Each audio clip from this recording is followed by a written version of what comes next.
Let's start somewhere simple.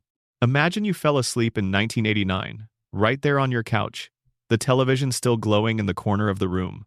And then, somehow, against all logic, you woke up today. You blinked, you stretched, you looked at the screen, and on it the same show, the same family, the same house, the same town, and not a single thing has changed. That is Springfield. That is, in the most fundamental sense, what The Simpsons has been doing for well over 3 decades. Running, breathing, existing, producing hundreds of episodes across dozens of seasons, and somehow, through all of it, maintaining the most audacious fiction in the history of television that time is not passing, that the people who live there are not aging, that the world outside Springfield may shift and evolve and collapse and rebuild itself, but the yellow family on Evergreen Terrace will always be exactly where you left them. Bart Simpson is 10 years old. He was 10 when the show began, in December of 1989. He is 10 right now. He has been 10 for longer than most of his viewers have been alive. His skateboard is the same skateboard. His slingshot hangs from the same back pocket. His voice, his mischief, his particular brand of low-grade chaos frozen, suspended. Locked in amber at exactly the developmental stage the writers needed him to occupy when they first put him on screen. Lisa is 8, Maggie is 1, Homer and Marge are somewhere in their mid-30s, which is remarkable, given that by any honest accounting of the timeline they should be pushing 80. And here is what makes this strange. Not just strange in an academic, isn't animation interesting kind of way, but strange in the way that settles into your bones when you really think about it. The show has never pretended this isn't happening. It has never waved away the question with a single clean answer. Instead, it has leaned into the contradiction for decades, filling Springfield with evidence of time passing cultural references, technology, celebrity appearances, historical events, while the people living through all of it remain completely unchanged. The world moves. Springfield watches from the window. This is what television writers call a floating timeline. The idea is elegant in theory. The show's present is always the audience's present. When an episode airs in 1994, the characters are living in 1994. When it airs in 2012, they're in 2012. The year on the calendar keeps moving forward, but the characters are untethered from it. They surf the present moment without ever being dragged forward into the future it implies. The Simpsons did not invent this approach. Many animated series use it, but The Simpsons has been doing it for so long, across so many episodes, that the floating timeline has started to develop fractures. Deep ones. The kind that don't close. Let's talk about the backstory problem, because this is where the floating timeline reveals its fundamental tension most clearly. When the show began, Homer and Marge's history was set in specific decades. Their high school years, their early romance, the nights they spent together before kids and mortgages, and a nuclear power plant entered the picture. All of it was placed in the late 1970s and early 1980s. The music they referenced was from that era. The cultural touchstones were from that era. Homer's early awkward courtship of Marge carried the specific texture of that particular moment in American life, and it worked because it made sense. A couple in their mid-30s in 1989 would have been teenagers in the late 70s. The math was clean. Then the years kept passing. The present kept floating forward, and suddenly the math stopped being clean. If Homer and Marge are still in their mid-30s in 2005, they couldn't have gone to high school in 1974. That would make them 60 years old. So the show did the only thing it could do. It moved the backstory. It rewrote the origin. Quietly, across a series of flashback episodes spread over years, Homer and Marge's youth was migrated forward into new decades. Their high school experience shifted. The songs changed. The references changed. The whole texture of their formative years was quietly replaced. And then it happened again. And then again. By the time the show reached its later seasons, Homer and Marge's origin story had been told and retold at least 4 distinct times, set across 4 different eras, each version internally consistent with the episodes around it, and entirely inconsistent with every previous version. In one telling, they were products of the counterculture-adjacent 1970s, fumbling through leisure suits and classic rock. In another, their youth was defined by the particular anxieties of the 1980s, mullets and big synthesizer pop, and the specific social landscape of Reagan-era America. Later still, their backstory drifted into the 1990s, into flannel and early internet awkwardness. Later versions have implied a courtship that could only have happened in the 2000s. The Simpsons rewrites its own mythology every few years, and no one in Springfield seems to notice. This is, on one level, a simple, practical consequence of running a show longer than anyone ever expected it to run. The writers adapt. They do what they have to do to keep the present feeling present. But there is something quietly vertiginous about it once you see it clearly. Homer and Marge Simpson do not have a past. They have a series of pasts, each one replacing the last, none of them permanent. Their memories are not memories, they are placeholders. Approximations. Whatever backstory is needed for this particular episode, this particular joke, this particular emotional beat. When the episode ends, the backstory becomes optional. Consider what that actually means for who these characters are. Memory is the foundation of identity. The things you remember, the experiences that shaped you, the specific texture of your particular history, that is what makes you you, rather than some other person who happens to look like you. Homer Simpson's relationship with who he is depends on a past that keeps changing beneath him. The childhood he remembers, the young adulthood that formed him, the years before Evergreen Terrace, all of it is in permanent revision. And Homer, naturally, never notices. That brings us to a plot hole that is smaller in scope, but somehow more unsettling in its implications: the specific continuity around Homer's childhood and education. Across the course of the show's run, Homer's formative years have been depicted in fragments, scattered across dozens of flashback sequences and brief character moments. The picture they paint is not consistent. It is not even close to consistent. Homer has been depicted as an academically struggling student who barely graduated from Springfield High School. He has also been depicted as someone who attended Springfield Community College at various points. He has a consistent backstory involving his mother's disappearance when he was young, his complicated and emotionally distant relationship with his father Abe, and a general sense of a childhood defined by deprivation and low expectations. These broad strokes hold together reasonably well, but the details splinter. Homer's memories of specific childhood events contradict each other across episodes. His age at the time of his mother's disappearance shifts. His relationship with Barney Gumble, which is presented at different times as a decades-long friendship beginning in their youth, has an origin story that has been told at least 3 different ways, placing it in different years, under different circumstances. In one telling, Homer introduced Barney to beer for the first time, implying Barney's legendary alcoholism was something Homer accidentally set in motion. This is presented as a formative moment between old friends. In other episodes, the texture of their relationship implies an entirely different timeline of how they came to know each other. The show doesn't think of these as errors. It can't afford to. With nearly 800 episodes in the archive, perfect continuity was always impossible. The writers do their best, but across decades of production, with rotating writing staffs and years between episodes that might reference the same piece of backstory, things slip through, things contradict.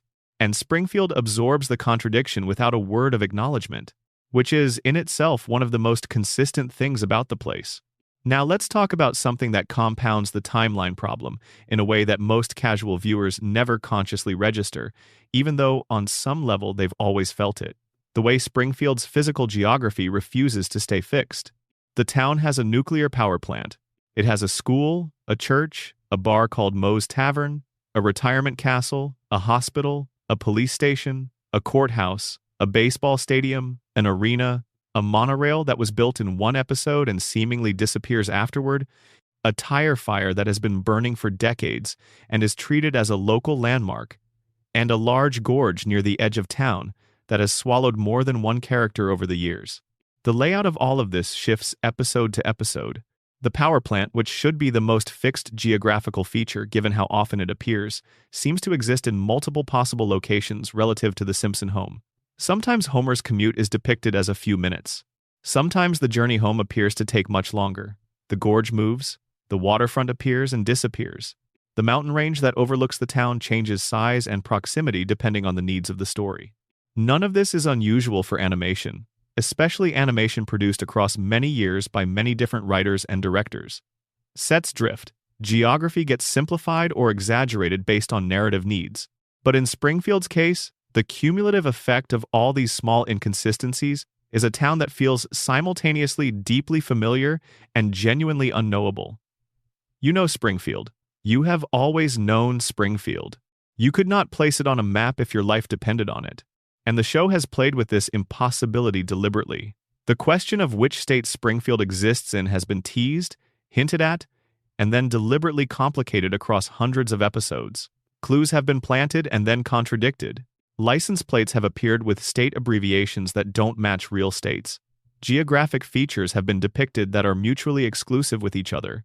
Springfield has mountains and ocean access and desert and farmland and forests, all within what appears to be a relatively short drive. No real American state looks like this. The show has at various points implied that Springfield might be in Ohio, Oregon, Nevada, Kentucky, Illinois, Missouri, and various other states. Every single suggestion comes with enough supporting evidence to seem credible and enough contradicting evidence from other episodes to seem impossible. Springfield is nowhere. Springfield is everywhere. Springfield is the American town as a collective psychological artifact rather than a geographic reality built from fragments of every viewer's actual hometown, arranged into something that triggers recognition without ever settling into a specific place. This is intentional. It is also, when you sit with it long enough, genuinely strange. But the strangest aspect of Springfield's continuity problem might be the most mundane one: the way the show handles death.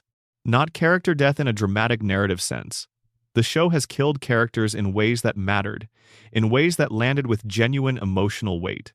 But there is a separate category of death in Springfield that operates on entirely different rules. Characters who are established as having died at some point in the show's history have a tendency to reappear. Not always some deaths stick. But the graveyard of Springfield is more of a waiting room than a permanent residence for a notable number of the town's population. Minor characters established as deceased in earlier episodes resurface in crowd scenes years later, apparently restored to life without explanation. Background figures whose deaths were treated as throwaway gags in one episode walk through frames in subsequent ones with no acknowledgement of what supposedly happened to them. The show's internal logic around death has never been consistent, and across 36 years of production, the accumulation of these inconsistencies creates a version of Springfield where the border between the living and the theoretically dead is genuinely blurry. There is a version of Springfield where no one can actually die, where death is simply a pause, where the population turns over and replenishes and the faces reappear because Springfield, for all its peculiarities, is not a place that knows how to let go of anything, including its secrets. The floating timeline, the contradicted backstory, the shifting geography, the impermanent death, none of these, taken in isolation, would be worth more than a passing observation. These are quirks of long-form animation production. They happen. But The Simpsons has been running long enough that these individual quirks have compounded into something that feels less like production error and more like the defining quality of the place. Springfield does not maintain continuity. Springfield replaces continuity with familiarity. You know these people. You know this town. You have known them for years, perhaps your entire life. And because you know them, you extend them something remarkable. You fill in the gaps. When Homer's backstory doesn't quite match, you smooth it over. When a character who should be dead appears in the background, you don't notice. When the town's geography doesn't add up, your brain quietly adjusts, the way it always does with places you love, finding the emotional truth even when the physical facts resist.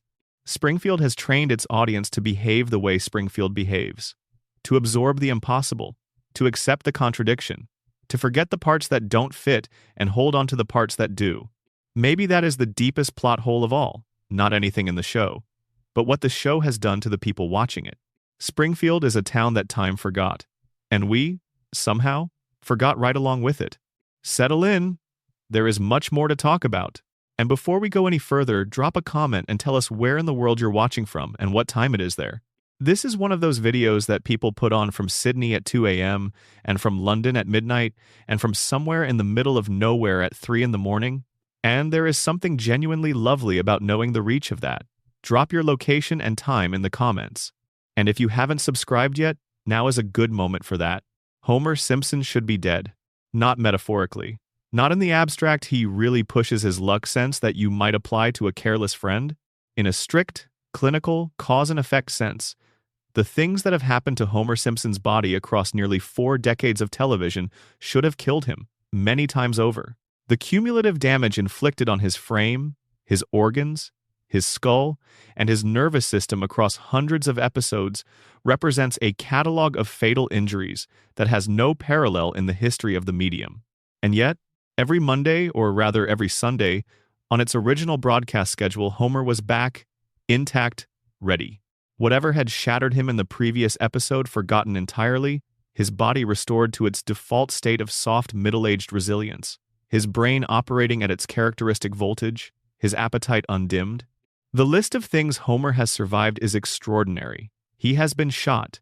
He has been electrocuted on multiple occasions with enough voltage to stop a normal human heart several times over. He has fallen from significant heights off cliffs, off rooftops, downstairs in ways that involve his skull making contact with each individual step. He has been hit by cars. He has been run over by cars. He has been inside cars during crashes that left the vehicles as crumpled metal sculptures. He has been set on fire.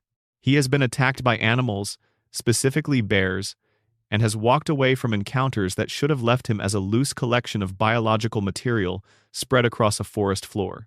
He fell down Springfield Gorge in what became one of the show's most iconic sequences, tumbling the full length of a steep rocky canyon, bouncing off outcroppings and boulders before finally coming to rest at the bottom, only to then be airlifted out and in the process deposited back down into the gorge again when the helicopter rope gave way. 2 full descents of a death canyon. He returned to his normal life shortly after. He has had a crayon removed from his brain, a crayon that had been lodged in his frontal lobe since childhood, physically reducing his cognitive function. This is not a euphemism.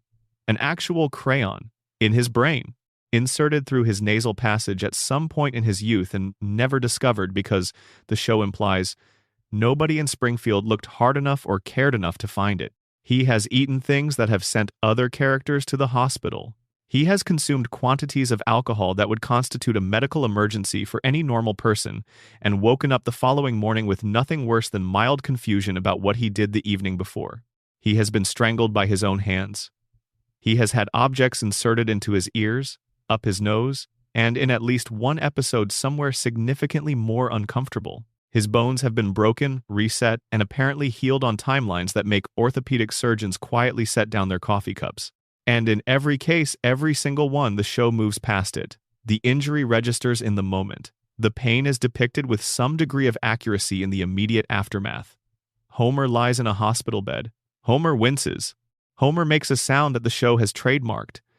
And then the episode ends, or the scene changes, and the damage is simply gone. This is where the plot hole lives. Not in any single injury, in the accumulated impossibility of all of them together. Real human bodies carry their history. A person who breaks a bone heals imperfectly, with scar tissue that can cause lifelong complications. A person who suffers repeated head trauma develops lasting neurological consequences. The brain is not a self-repairing organ in the way Homer's brain apparently functions. Significant head injury causes measurable, permanent changes to cognitive function, personality, and the basic mechanical operations that keep a person upright and oriented in the world. Homer's head has been through experiences that would leave a normal person profoundly and permanently altered. Across the run of the show, he has sustained what any neurologist would describe as catastrophic cumulative head trauma, and yet his baseline personality remains essentially stable. He is forgetful, impulsive, occasionally sweet, and perpetually hungry, but the specific contours of who Homer Simpson is as a person remain consistent, even as his skull gets put through experiences that should have fundamentally changed them. Unless, of course, the damage was done so early and so completely that there is simply no further damage to accumulate. This is the detail that makes Homer's medical history more interesting than it first appears. The crayon. The crayon in the brain is not just a memorable gag. It is a piece of canonical evidence that Homer's cognitive baseline was established before any of the other injuries, before the falls, before the electrocutions, before the car accidents, before every indignity his body has absorbed in the service of the show's comedy. Homer's brain was already operating under a significant structural disadvantage from childhood. The crayon reduced him, and everything that came after reduced him further. And the cumulative result is the person the audience has been watching for 36 years, a man whose capacity for self-preservation instinct is so degraded that he cannot reliably process danger signals the way a normal human would, and whose body has somehow compensated by becoming nearly indestructible. There is a real biological principle lurking in the vicinity of this fiction. People who experience early and severe neurological trauma sometimes develop unusual pain tolerances. The pathways through which pain signals travel can be disrupted in ways that allow the person to function through physical experiences that would incapacitate someone with an undamaged nervous system. This is not the same as immunity to damage. The damage still accumulates, but the experience of that damage, the felt reality of it, can be significantly different from what a non-injured person would experience in the same circumstances. Homer, through this lens, is not healing from his injuries. He is simply not feeling them the way he should. The damage stays, it layers, it builds, and what looks like miraculous recovery is actually something quieter and sadder, a man so thoroughly accustomed to physical suffering that his body has learned not to report it anymore. The show played with this idea, perhaps unintentionally, in the episode where Homer's crayon is removed. With the crayon gone, Homer's IQ jumps significantly. He becomes a different person, more articulate, more capable of sustained thought, more aware of the world around him and his own place in it. And in that heightened state, he looks at his life with new clarity. He sees his job for what it is. He sees the people around him with fresh eyes. He sees himself, and he hates what he sees. Not because his life is objectively terrible, though the show allows space for that interpretation, but because intelligence, in Springfield, is a liability. The more clearly you perceive reality, the more unbearable that reality becomes. So Homer does the only rational thing available to him.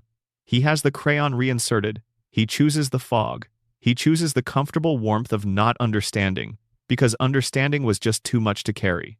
This is one of the show's most honest moments, and it throws everything about Homer's physical resilience into sharper relief. Homer is not indestructible because he is lucky. Homer is not indestructible because the show needs him to be available next week, though it does. Homer is indestructible because he has built up, through years of accumulated damage and years of choosing not to process that damage, a relationship with his own suffering that borders on the philosophical. He gets up because there is no version of the world he can access in which staying down is a meaningful choice. He gets up because he has forgotten on some cellular level how to do anything else. Now, let's look at the specific mechanics of how the show handles Homer's recoveries, because the inconsistency is striking. In some episodes, Homer's injuries are treated with something approaching realism in their aftermath. He spends time in the hospital. He is shown with bandages, with cast material on broken limbs, with the general air of a person who has been through something physically significant. These moments suggest that the show is at least nominally aware that Homer's body requires recovery time. The injury happened. The recovery is implied. And then the next episode arrives and the recovery is simply complete. In other episodes, the return to baseline is even faster. Homer sustains significant physical damage mid-episode and is functionally normal again before the episode ends. The same episode, the same 43 minutes. Whatever happened to him in Act 1 is forgotten by Act 3, not just by the audience but apparently by Homer himself. And in still other episodes, the injuries accumulate within the episode, and then the episode ends on Homer in a state of genuine disrepair, broken and battered in a way that seems to demand acknowledgement, and the following week's episode begins with him in perfect health, the previous week's events simply absent. The show has 3 modes for handling Homer's physical damage, and they are not consistent with each other. They are not even internally consistent within the same season. The choice between them seems to be based entirely on what best serves the comedy of the particular episode, with no reference to any coherent biological reality. This is, of course, entirely by design. The Simpsons is a cartoon. Cartoons operate on cartoon logic. Characters absorb damage that would be fatal in the real world and return to their original form because that is what cartoon characters do. There is a proud lineage of this approach stretching back through animation history, and there is nothing inherently wrong with it. But The Simpsons is a show that also insists, in many of its most celebrated moments, on something like emotional realism. Homer's relationship with his father is complicated and real. Homer's love for Marge is depicted with genuine tenderness. Homer's failures as a parent are sometimes portrayed with an honesty that lands not as comedy but as something more uncomfortable, a recognition of how real parents fail their real children in ways that are smaller and more persistent than any dramatic confrontation. The show uses its cartoon nature when it serves the story and sets it aside when something more grounded is required, which is its right. But the result is a Homer Simpson whose relationship with physical reality is genuinely inconsistent, and the inconsistency, accumulated over decades, has become its own kind of plot hole. Not a gap in a single storyline, but a gap in the fundamental rules of what Homer's body is and how it works. Consider the specific case of Homer's diet, because it illustrates the problem with particular clarity. Homer's eating habits have been depicted across the show's run with a consistency that borders on the obsessive. He loves donuts, he loves pork chops, he loves Marge's cooking. He loves beer in quantities that, consumed in the real world by a person of Homer's approximate size and general health profile, would constitute a serious and ongoing medical emergency. Homer drinks, Homer eats, Homer consumes, across decades of episodes, a dietary record that should produce visible physiological consequences, extending well beyond his somewhat generously drawn physique. Real people who eat and drink the way Homer does develop specific and identifiable medical conditions. Their livers accumulate damage. Their cardiovascular systems show measurable deterioration. Their bodies, in short, keep score. The food and the alcohol and the sedentary lifestyle of a man who works in a chair and drives rather than walks, all of that compounds over time into a medical profile that eventually demands attention. Homer has been shown with various ailments across the show's run, some of them clearly related to his habits. He has had health scares. He has received medical warnings. He has been told, by Springfield's various medical professionals, things that should have prompted significant lifestyle changes. He has not made those changes. The ailments clear up. The warnings fade. The donut is waiting at the next commercial break, and Homer reaches for it with uncomplicated pleasure, unbothered by whatever happened to his cholesterol numbers in the previous episode. There is something almost meditative about this. Viewed from a certain angle, Homer exists in a state of permanent dietary transgression and permanent physical recovery that should be mutually exclusive with each other, and the gap between what should be happening to his body and what the show depicts happening to his body is one of the most consistent gaps in the show's internal logic. Not dramatic, not the kind of thing you write an essay about in the moment of watching, but there, always there, in the background, a quiet impossibility humming under every scene where Homer reaches for another beer. He should not be here. By any reasonable accounting, Homer Simpson should have left the picture sometime around season 12. And yet here he is, on your screen, probably eating something. The most famous moment of Homer's survival against all odds is the gorge scene, so it's worth looking at carefully, because the details are more interesting than the broad outline. Homer slides down Springfield Gorge, a significant cliff-sided canyon, having attached himself to a skateboard as part of a stunt. The descent is depicted in real time, and is genuinely harrowing in a cartoon sense, each impact against the rock face filmed with a commitment that the animators seem to bring to it with real enthusiasm. He hits the bottom. He is clearly alive, but clearly destroyed. An ambulance is called. He is carefully loaded onto a stretcher. The stretcher team carries him with deliberate slowness toward the ambulance, clearly aware of the severity of his condition. And then the stretcher hits the side of the ambulance door, and Homer's body tumbles back down into the gorge. A second full descent, the same rocks, the same impacts. The show cuts away. In the next scene, Homer is in a hospital bed. His injuries are acknowledged. The sequence that follows the gorge, the extended hospital recovery, is played more seriously than the average Homer injury, as if the writers felt the gorge deserved some acknowledgement. And then the episode ends and Homer is fine. The gorge reappears in later episodes as a Springfield landmark. Homer drives past it. Characters reference it. The gorge is real and persistent in Springfield's geography in a way that Homer's experience of falling into it twice is not. The gorge remembers. Homer doesn't. This is, in miniature, the complete picture of how Homer relates to his own physical history. The places where things happen to him remain. The things themselves evaporate. Springfield is full of locations that carry the memory of what Homer went through in them, while Homer himself moves through the world like a man who arrived this morning, which, given the coma theory, might be closer to the truth than the show has ever acknowledged. But we are not here to solve mysteries tonight. We are here to lie down and watch them unspool in a comfortable dark, to let the impossibilities of Springfield wash over us without demanding resolution. Homer is alive. He is inexplicably, implausibly, wonderfully alive. He is going to eat something inadvisable and survive something unsurvivable and make a sound that has become part of the collective memory of everyone who has ever watched this show. And when the episode ends, he will be back, exactly as he was, untouched.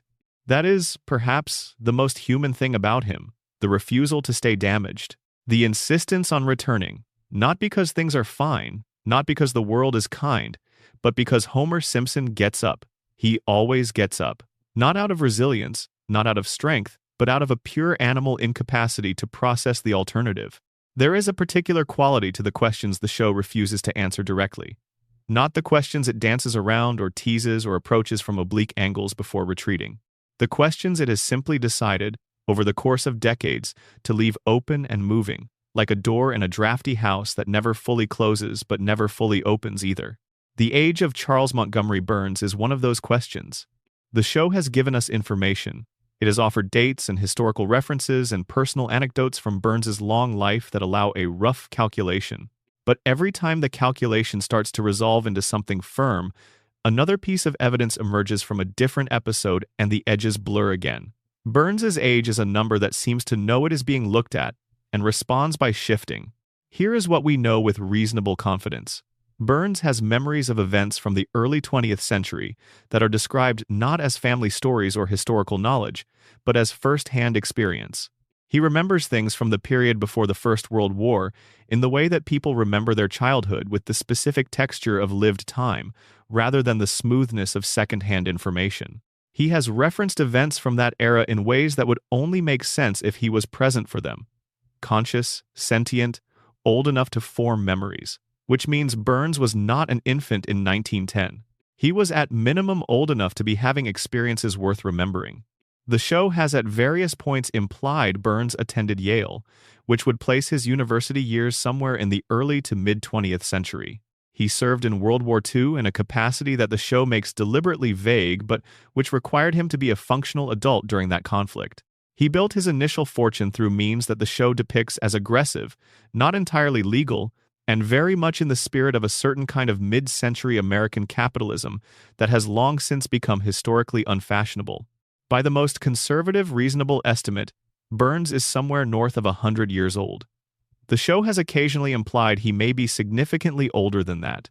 The contradictions in his biographical timeline make precision impossible, which may be deliberate. Burns is a man for whom the ability to obscure his own history would be a useful skill. But here is the more interesting question. Not how old Burns is, but how he has managed to remain alive and functional at an age where normal human biology would have made any of the show's events impossible. The show has addressed this directly. In the Springfield Files episode, the mechanism of Burns's survival is briefly and somewhat casually revealed. He undergoes a weekly medical treatment so aggressive in its combination of chemicals, radiation, and whatever else the show implies, is in the regimen that it causes his body to emit a visible green glow. This glow is intense enough that Homer, encountering Burns wandering in the woods after his treatment, mistakes him for an extraterrestrial being. The entire town panics. The FBI is called.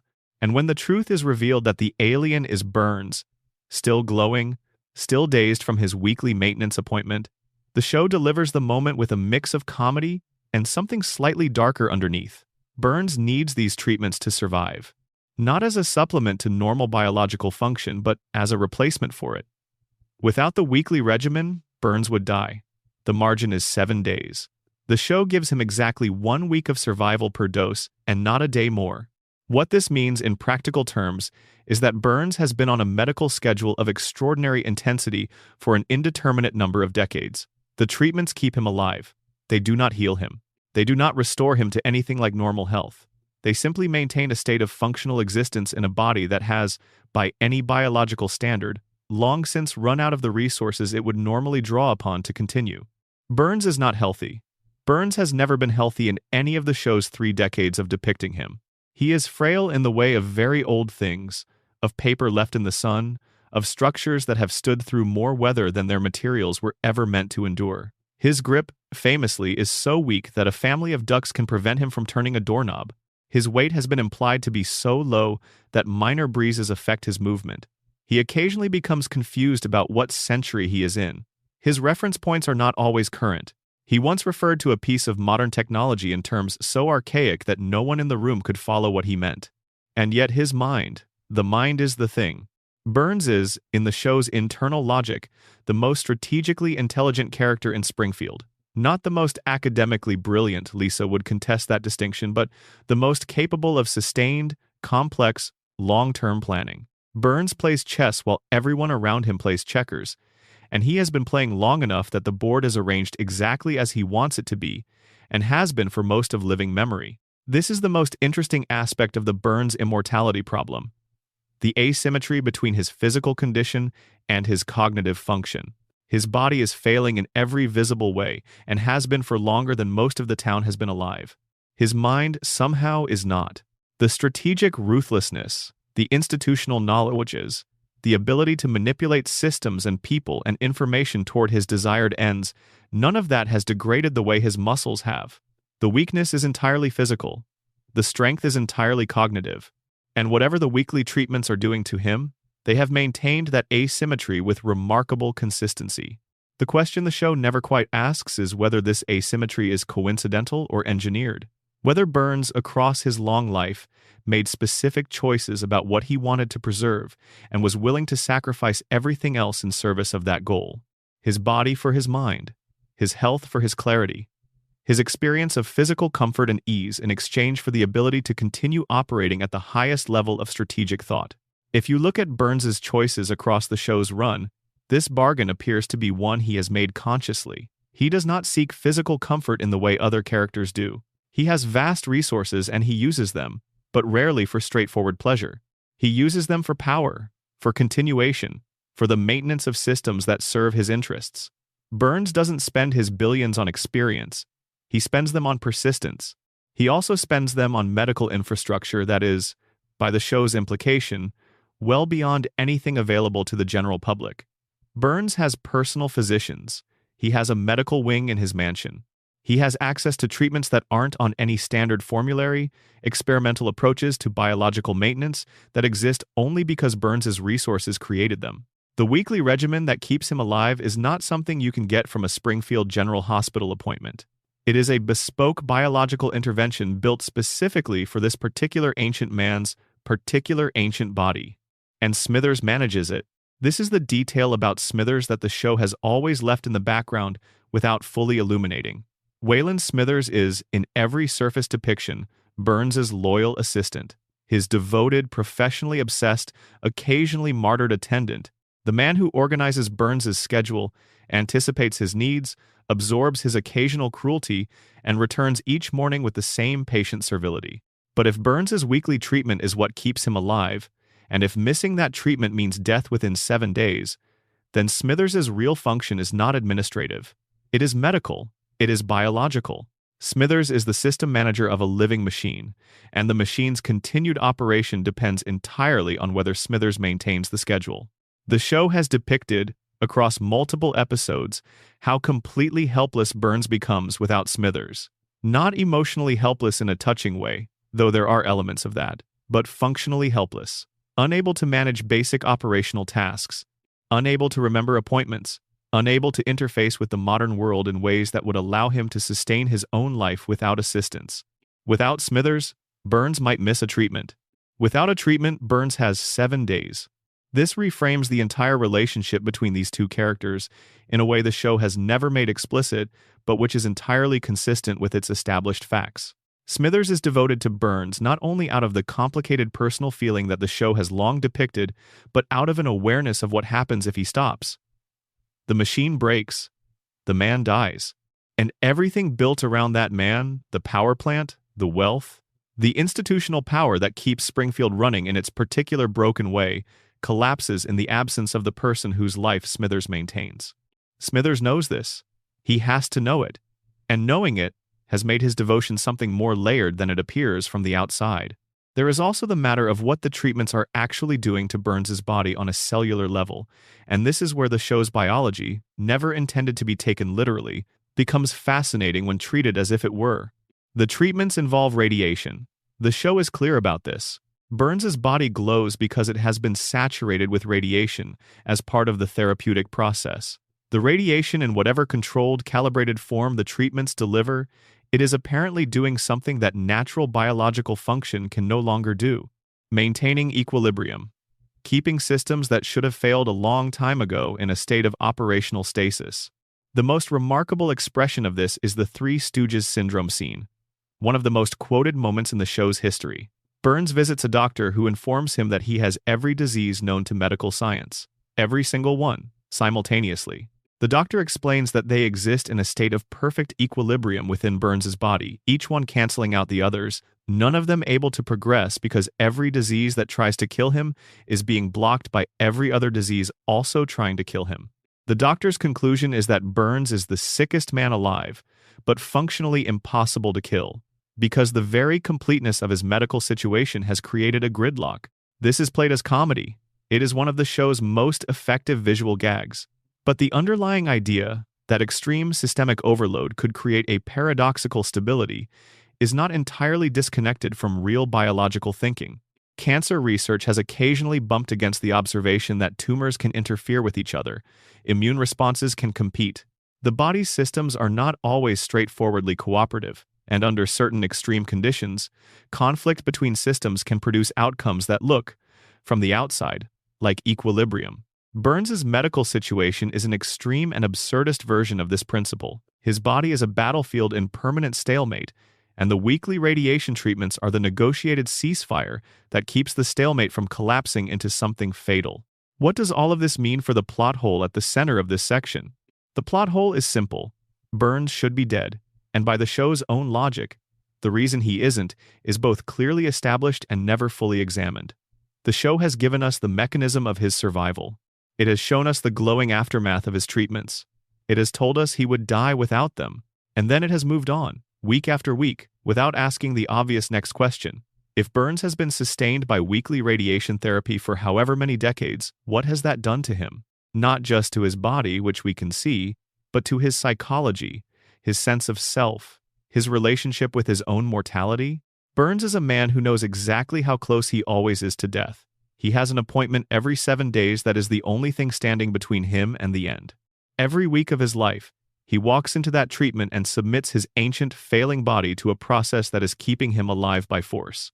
Every week, he walks out glowing, dazed, wandering through the woods in a state that Homer mistook for alien behavior. Does Burns think about this?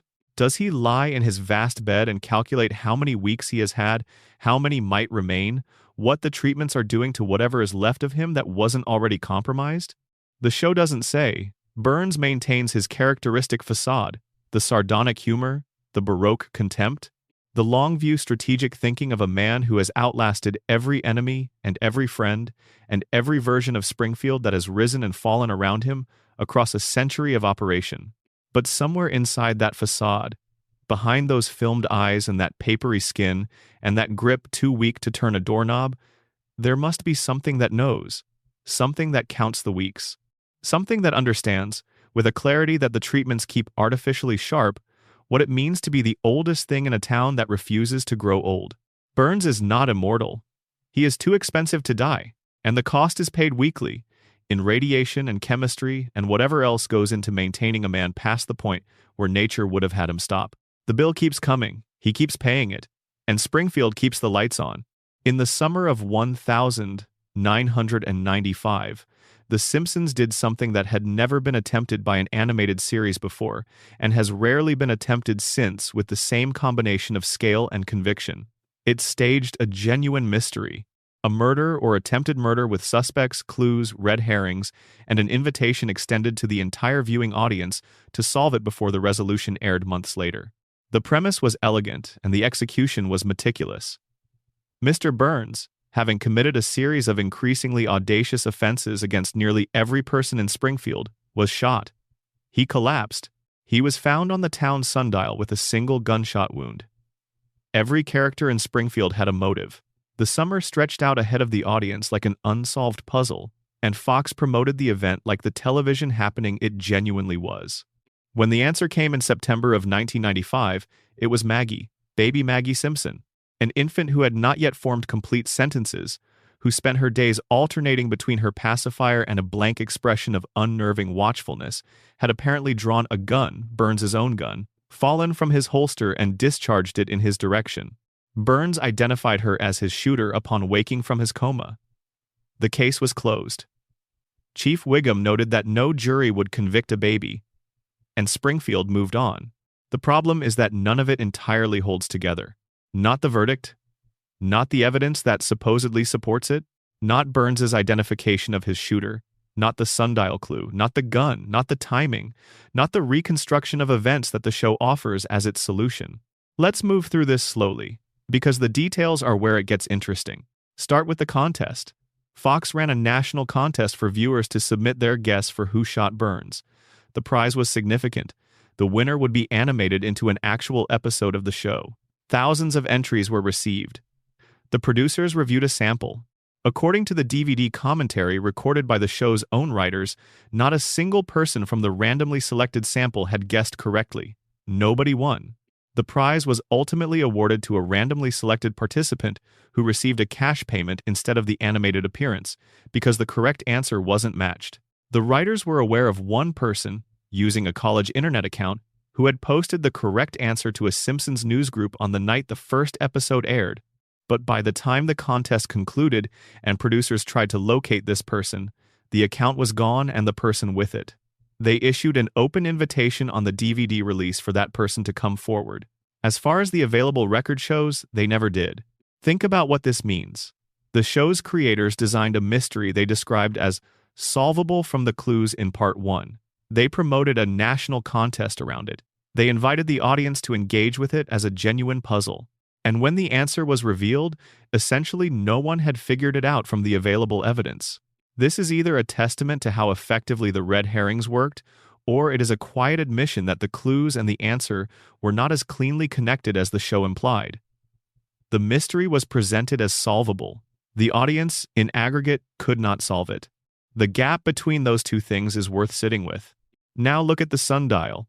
Burns collapsed with his hands landing on two letters, W and S, or from his own perspective, M and S. The show presents this as the central clue. M for Maggie, S for Simpson. The sundial pointed at the shooter.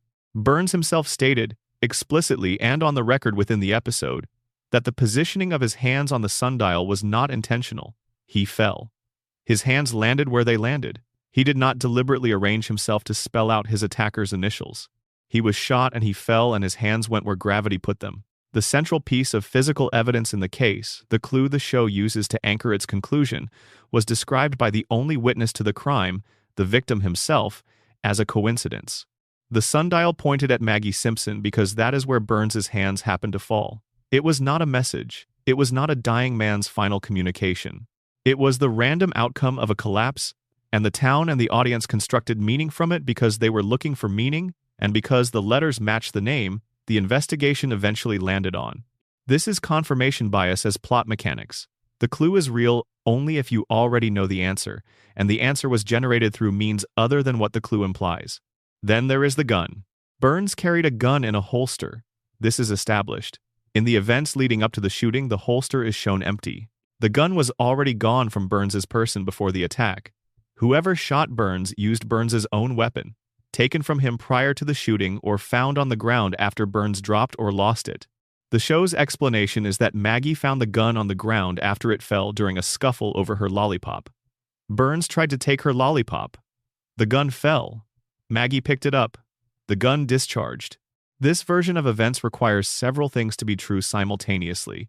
It requires Burns to have initiated an interaction with a baby he did not know well. It requires the gun to have fallen from his holster during a struggle with an infant over candy. It requires the baby to have picked up a loaded firearm and discharged it, apparently toward Burns's body, in a moment that caused a wound serious enough to put him in a coma. None of these are impossible. Individually, each of them can be accepted.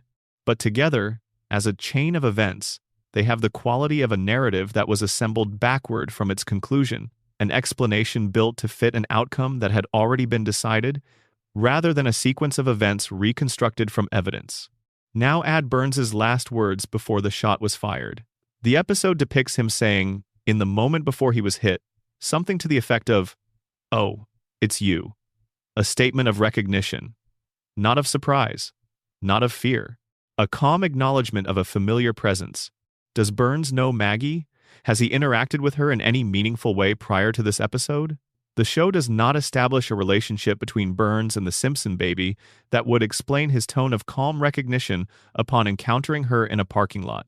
Burns can barely remember Homer's name, and Homer has worked for him for years.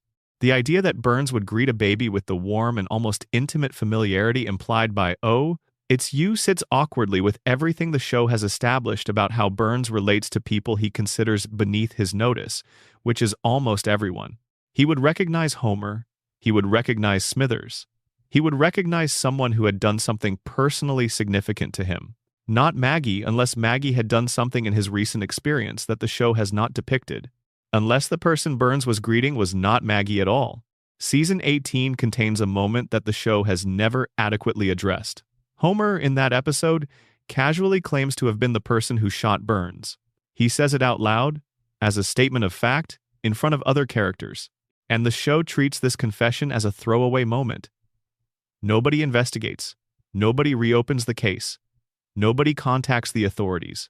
Homer has confessed to the attempted murder of one of the wealthiest and most powerful men in Springfield, and the scene simply continues.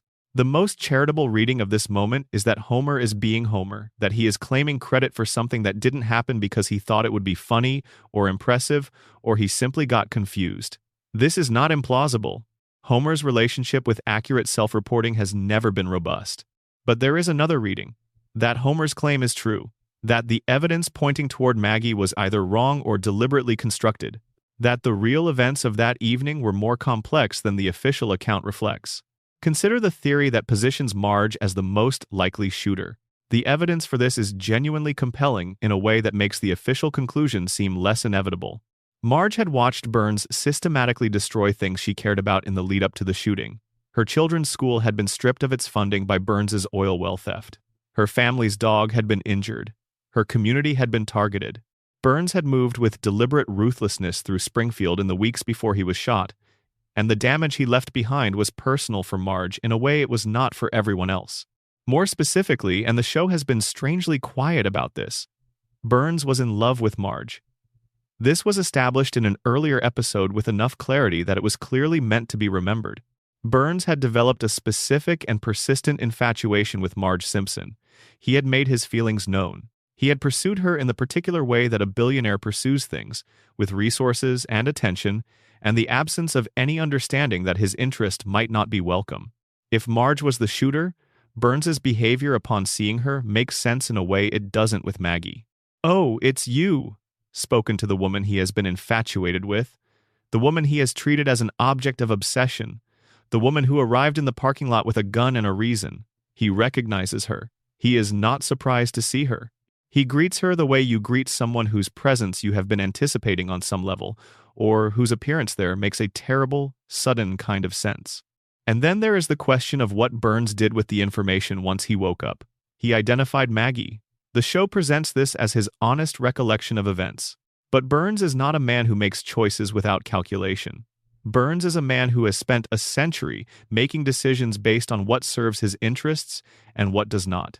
If Burns woke up and looked around the room and made the decision to identify a baby as his shooter, that is not necessarily the same as Burns honestly remembering that a baby shot him. That is Burns deciding what story to tell. Maggie cannot be prosecuted. Chief Wiggum says this explicitly. A baby as the shooter closes the case without creating any of the ongoing problems that a named adult shooter would create. If Burns identified Marge or Homer or anyone capable of being tried and convicted, the legal proceedings that would follow would involve Burns's activities in the period leading up to the shooting receiving detailed public scrutiny. His theft of the school's oil well, his blocking of the sun, his treatment of Smithers, his general history of operating Springfield's power plant in ways that an extended legal proceeding might surface in detail. A dead-end verdict is the safest outcome for Burns. Maggie gives him a dead-end verdict, and Burns, ancient, strategic, calculating Burns would know that. He would have done the math in the hospital bed before anyone came in to take his statement. He would have decided what answer was most useful before he opened his eyes. The show also produced a complete alternate ending in which Smithers is the shooter, fully animated, fully voiced. The complete narrative arc of Smithers as the person who, fired that day by Burns and spiraling into alcoholism and despair, made his way back to find his employer, and made a decision in a moment of terrible clarity that he immediately regretted. This version was shown in a later clip show episode. The host dismisses it by noting that accepting it would require ignoring the DNA evidence, which would be, he says, downright ridiculous. The host's name is Troy McClure. He is a fictional character. His opinion on the quality of the DNA evidence does not represent an authoritative position on anything. The show is winking at you? The deliberate reference to the O.J. Simpson trial, a trial in which DNA evidence was famously contested and a verdict rendered that many found difficult to reconcile with the physical evidence, is not accidental.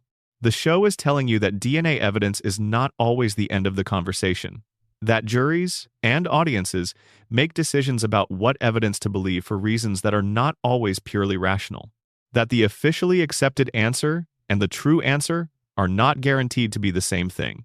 There was also an early draft with Barney Gumble as the shooter. The writers considered this seriously enough to develop it.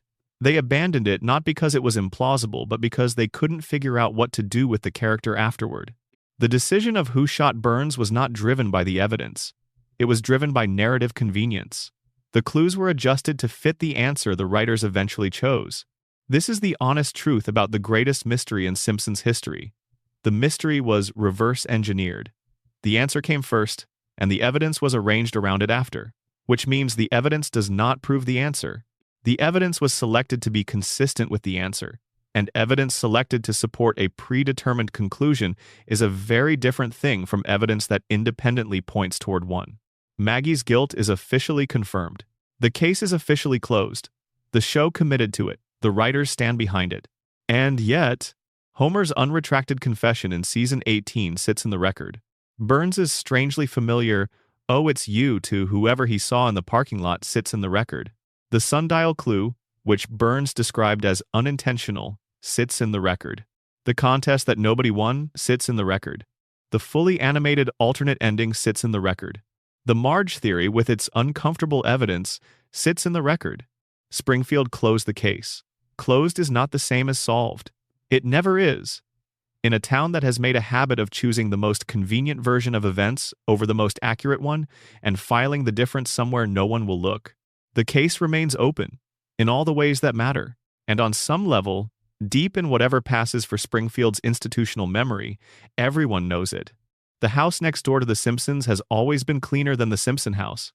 The lawn is better maintained, the gutters are clear, the paint is fresh at intervals that suggest someone who pays attention to paint. The car in the driveway is sensible and well kept. Everything about the exterior of the Flanders home communicates a person who takes their responsibilities seriously, who manages their resources carefully, who is, in all the observable material ways, doing things right. Inside, the same. Ned Flanders is a good father. He is present. He is engaged with his children's lives in a way that Homer, for all his genuine love for his family, frequently is not. He knows the names of his children's teachers. He helps with homework. He attends school events. He coaches things. He is the kind of parent whose involvement in his children's lives is not motivated by guilt or obligation, but by what appears to be genuine interest in who they are becoming. He is financially responsible in ways that the show has made explicit. He has savings. He has insurance of types and quantities that other characters find impractical. He manages his store, the Leftorium, with a competence that the show occasionally makes fun of but never actually challenges. The store sells left-handed products and it works, apparently. It keeps the lights on. Ned has made a viable small business from a niche market, which is the kind of quiet economic accomplishment that doesn't produce dramatic television but represents a form of adult competence that most of the show's other characters never approach. He is kind in ways that extend well beyond comfortable obligation. He loans things to Homer. Homer breaks them. He loans again. Homer breaks again. This cycle has been running for 36 years, and Ned has never meaningfully escalated his response above gentle spiritual patience. He helps neighbors who don't ask for help. He volunteers. He contributes to Springfield's community life in ways that the show frames as slightly dorky but never undermines as genuinely good. Ned Flanders is, by any objective standard the show makes available, a better person than almost anyone else in Springfield. He is certainly a better person than Homer.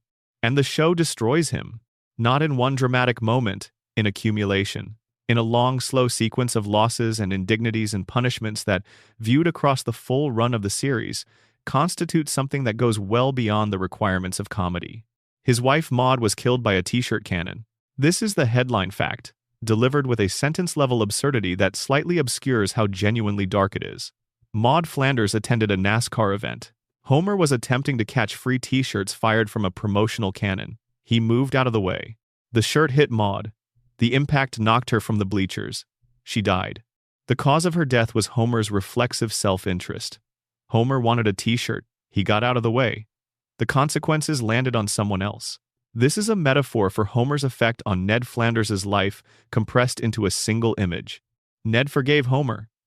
Of course he did. Ned forgives Homer. He has been forgiving Homer since before Maud died, and he continued forgiving him after. The forgiveness is sincere. That is what makes it such an effective emotional beat. It's not resignation or suppressed fury, presented as patience. It is actual forgiveness, extended from a man whose faith is the organizing principle of his life, to the neighbor who has been a consistent source of damage, grief, and material loss for as long as they have shared a fence line. The show uses Ned's faith as both his defining characteristic and his most reliable source of anguish. He believes. His belief is not naive or hollow. It is the real kind, the kind that shapes daily behavior, that filters moral decisions, that provides a framework for enduring difficulty without bitterness. Ned's faith is the reason he doesn't rage at Homer. It is the reason the losses don't break him, most of the time. It is also, in the show's most unsettling theological subtext, entirely unanswered. The show established, early in its run, that God exists, not as a matter of faith within the show's universe, but as a literal narrative fact. God appears. God speaks. God has conversations with characters. God has opinions about The Simpsons and about Springfield and about various events taking place within the show's reality. And God talks to Homer. Homer, who sleeps during church. Homer, who falls asleep during prayer. Homer, who once skipped church entirely and spent the Sunday making himself elaborate breakfasts and watching football, having reasoned himself to the conclusion that God would prefer he enjoy his morning rather than participate in organized worship. Homer, whose relationship with his own spiritual life is characterized by an almost aggressive disinterest. God found this charming enough to appear to Homer and have a direct conversation. Ned, who attends church without fail. Ned, who prays with apparent sincerity at regular intervals. Ned, whose faith is not a cultural affiliation but an active and engaged relationship with what he understands as the divine. Ned, who has sacrificed and endured and suffered in ways that the show attributes directly to his faith-based commitment to goodness and forgiveness. God has never appeared to Ned, not once, not in any capacity that the show has depicted. The most devoted man in Springfield, the one whose behavior is most consistently shaped by a sincere attempt to live in accordance with divine instruction, has received no divine acknowledgement. None. This is not an oversight. The show is too deliberate about its theology for this to be accidental. The Simpsons has thought carefully, across its best episodes, about what it means to be good in a world that is not organized to reward goodness. And the specific choice to have God engage with Homer while leaving Ned in silence is a thesis statement about that question. The drunk gets divine conversation. The devout man gets silence. This is the Flanders paradox in its purest form. Ned does everything the framework says to do. He is good, he is faithful, he is patient, he is generous, he is present, he shows up, and the universe, Springfield's universe, the universe the show has constructed, does not reward any of it. His wife dies because a man with no regard for consequences stood in front of a t-shirt cannon. His house is destroyed because a hurricane targets the least deserving possible victim in the neighborhood.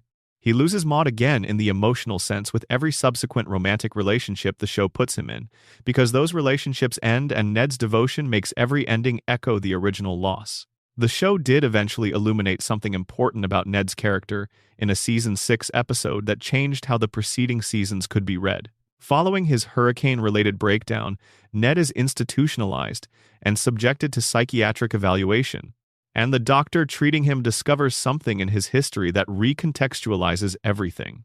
Ned was not always this patient, not always this kind. As a child, he was uncontrollable, violent, unfocused, unable to moderate his behavior in ways that would allow him to function in social environments. His parents, being members of a counterculture that had strong philosophical objections to any form of discipline, brought him to a psychiatrist who spent years conditioning the aggression out of him through an intensive behavioral modification program. The treatment worked, in the narrow technical sense. Ned stopped being violent. He stopped being uncontrollable. He became the person he is. But the anger is still in there. The psychiatrist, reviewing his history in the episode, notes that the conditioning suppressed the rage without eliminating it.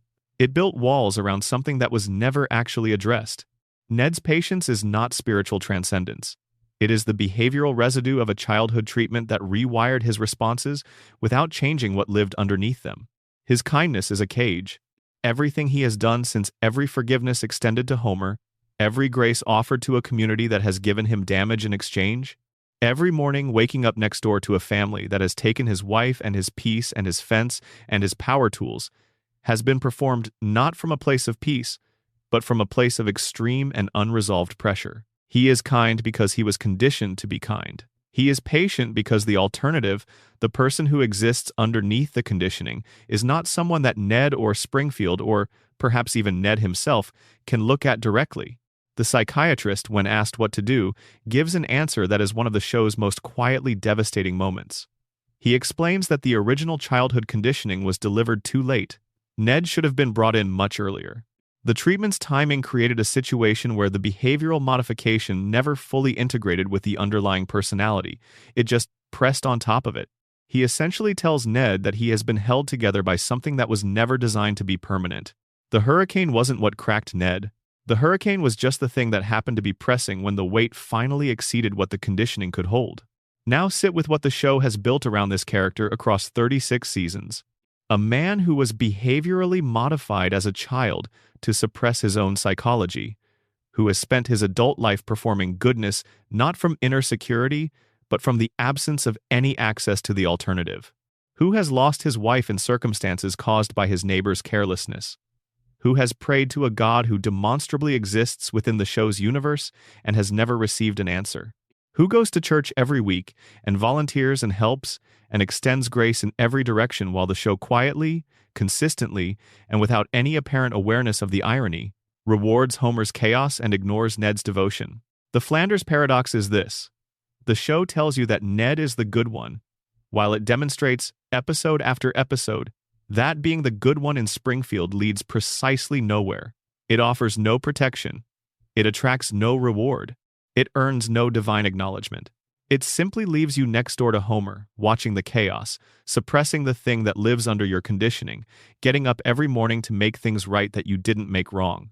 Homer sins and survives and is loved. Ned tries and endures and is silent. The gap between them is not a flaw in the show. It is the show. It is the thesis statement delivered from next door, every single week, by a man who cannot stop being good, because the alternative was locked away in a basement somewhere in his childhood, and the key was never returned to him. Springfield does not reward Ned Flanders. Springfield needs Ned Flanders. As a mirror, as a measure, as the version of what you could be if you tried, standing right there where everyone can see him, receiving precisely nothing for the effort. God talks to Homer, God ignores Ned, and somewhere inside the conditioning, in the place where the rage lives, Ned has filed that observation away with everything else he is not permitted to express. He keeps getting up, he keeps showing up, he keeps being Ned. Because what is the alternative? In a town where even the alternative has been made unavailable, there is a specific type of consequence that exists in Springfield, and it is worth naming before we talk about Bart, because understanding the category helps explain the character. A Springfield consequence is a consequence that is real within the episode that produces it, and effectively imaginary in all subsequent episodes. It registers, it has weight, it sometimes produces genuine emotional resonance in the moment of its arrival, and then it evaporates. By the following week, by the start of the next cold open, by the first joke of the next act, it is simply gone. Springfield runs on this kind of consequence. The reset is structural, not accidental. The show was built to return to baseline, because a show that accumulates permanent consequences across hundreds of episodes is a show that eventually becomes inaccessible to new viewers, a show that requires enormous prior knowledge to understand, a show that its own characters would eventually have to acknowledge the weight of. The reset is a survival mechanism. But Bart Simpson's relationship with consequences is something beyond the standard Springfield reset. It is not merely that his actions don't permanently alter the world. It's that Bart has been constructed as a character for whom the concept of consequences appears to operate on a fundamentally different register than it does for almost anyone else. He has committed arson. The show has been casual enough about this that it bears stating plainly. Bart Simpson has, in various episodes, set fire to things. The consequences that follow are typically episode level. There is immediate fallout, there is perhaps a punishment, and then the fire is over and the episode ends, and the next episode begins with nothing charred. He has engaged in large-scale vandalism. He has manipulated adults in ways that caused significant financial and emotional harm to specific characters. He has run schemes and executed pranks and initiated cascading events whose downstream damage extended well beyond whatever original mischief he intended. He once called Australia and ran up a phone bill so enormous it became a matter of international diplomatic incident. He has convinced large numbers of Springfield residents of false things in ways that produced real consequences for real people in the show's universe. He regularly terrorizes Principal Skinner and has done so with such consistency and over such a long period that the terrorizing has become a kind of background condition of Springfield Elementary, something the institution has organized itself around, in the same way a city organizes itself around a river, acknowledging the presence of the force, building systems to manage it, and giving up on the idea of eliminating it. He has been expelled, briefly. He has been threatened with military school, with reform programs, with interventions of various kinds. He has sat across from therapists who look at him with expressions suggesting they have identified something significant and unusual in his particular case. He has looked back at those therapists with expressions suggesting he has identified something in their particular case as well and found it entertaining. Bart has been 10 years old for 36 years. He has been executing this level of chaos for 36 years. And the school is still standing. The adults have not collectively broken. Springfield has not entered a state of collapse that could be traced directly to his influence, because the consequences don't stick. This is the plot hole around Bart, and it is wider than it first appears. Not just that he escapes punishment, cartoon characters often escape punishment, and there's a long tradition of the trickster figure whose agility keeps him outside the reach of consequences he probably deserves. The more interesting problem is what the show has set up around Bart's character in terms of his actual potential, and how that potential has been consistently left unresolved in ways that accumulate into something that looks like a question the show doesn't want to answer. Bart is, by all indications, intelligent. Not in the way Lisa is intelligent. Lisa's intelligence is academic, organized, expressed through the formal channels of educational achievement and intellectual engagement with ideas. Bart's intelligence is different, and perhaps more complicated. He is socially perceptive in ways that most adults around him are not. He reads rooms with accuracy. He understands systems, particularly institutional systems like school, like authority structures, like the social mechanics of Springfield's various communities, well enough to identify their weaknesses and exploit them with real sophistication. The pranks are not random. The chaos Bart creates is not the result of uncontrolled impulse in the way Homer's chaos often is. Bart chooses. He plans. He executes. He anticipates responses and builds contingencies. The fact that his chosen application for these skills is disruption rather than construction is a choice he is making, even if he has never framed it to himself in those terms. The show has occasionally pointed toward who Bart might be if his intelligence were channeled differently. There are episodes, not many, but enough to leave a mark in which Bart briefly becomes something other than the default chaos engine. He shows competence.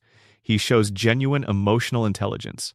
He shows, in specific moments with specific people, a warmth and care that the show's standard framing deliberately obscures. He has been a good friend when the situation required it. He has been a good brother in ways that the relationship with Lisa, for all its friction, occasionally and beautifully reveals. He has been a better son than the show typically gives him credit for. And in those moments, the question rises: what would Bart Simpson become if he were allowed to become something? The show will not answer this question. Not because it doesn't care about it, but because answering it requires allowing Bart to grow up. And Bart cannot grow up. Bart is 10. He has always been 10. He will always be 10. This is the specific cruelty of the floating timeline as it applies to Bart. Other characters exist at ages where their permanent stasis is less obviously costly. Homer is middle-aged, And middle age, while it does involve change, is not the phase of life where change is most dramatically visible from year to year. Marge is middle-aged. Burns is impossibly ancient, but his status as an impossibly ancient man has a kind of stable quality to it. Even Maggie's permanent infancy, while strange, has been so thoroughly normalized by the show's framing that it rarely feels like an act of injustice. But Bart is 10 in the way that 10 is a specific and crucial developmental moment. At 10, the decisions haven't been made yet. At 10, everything is still potential.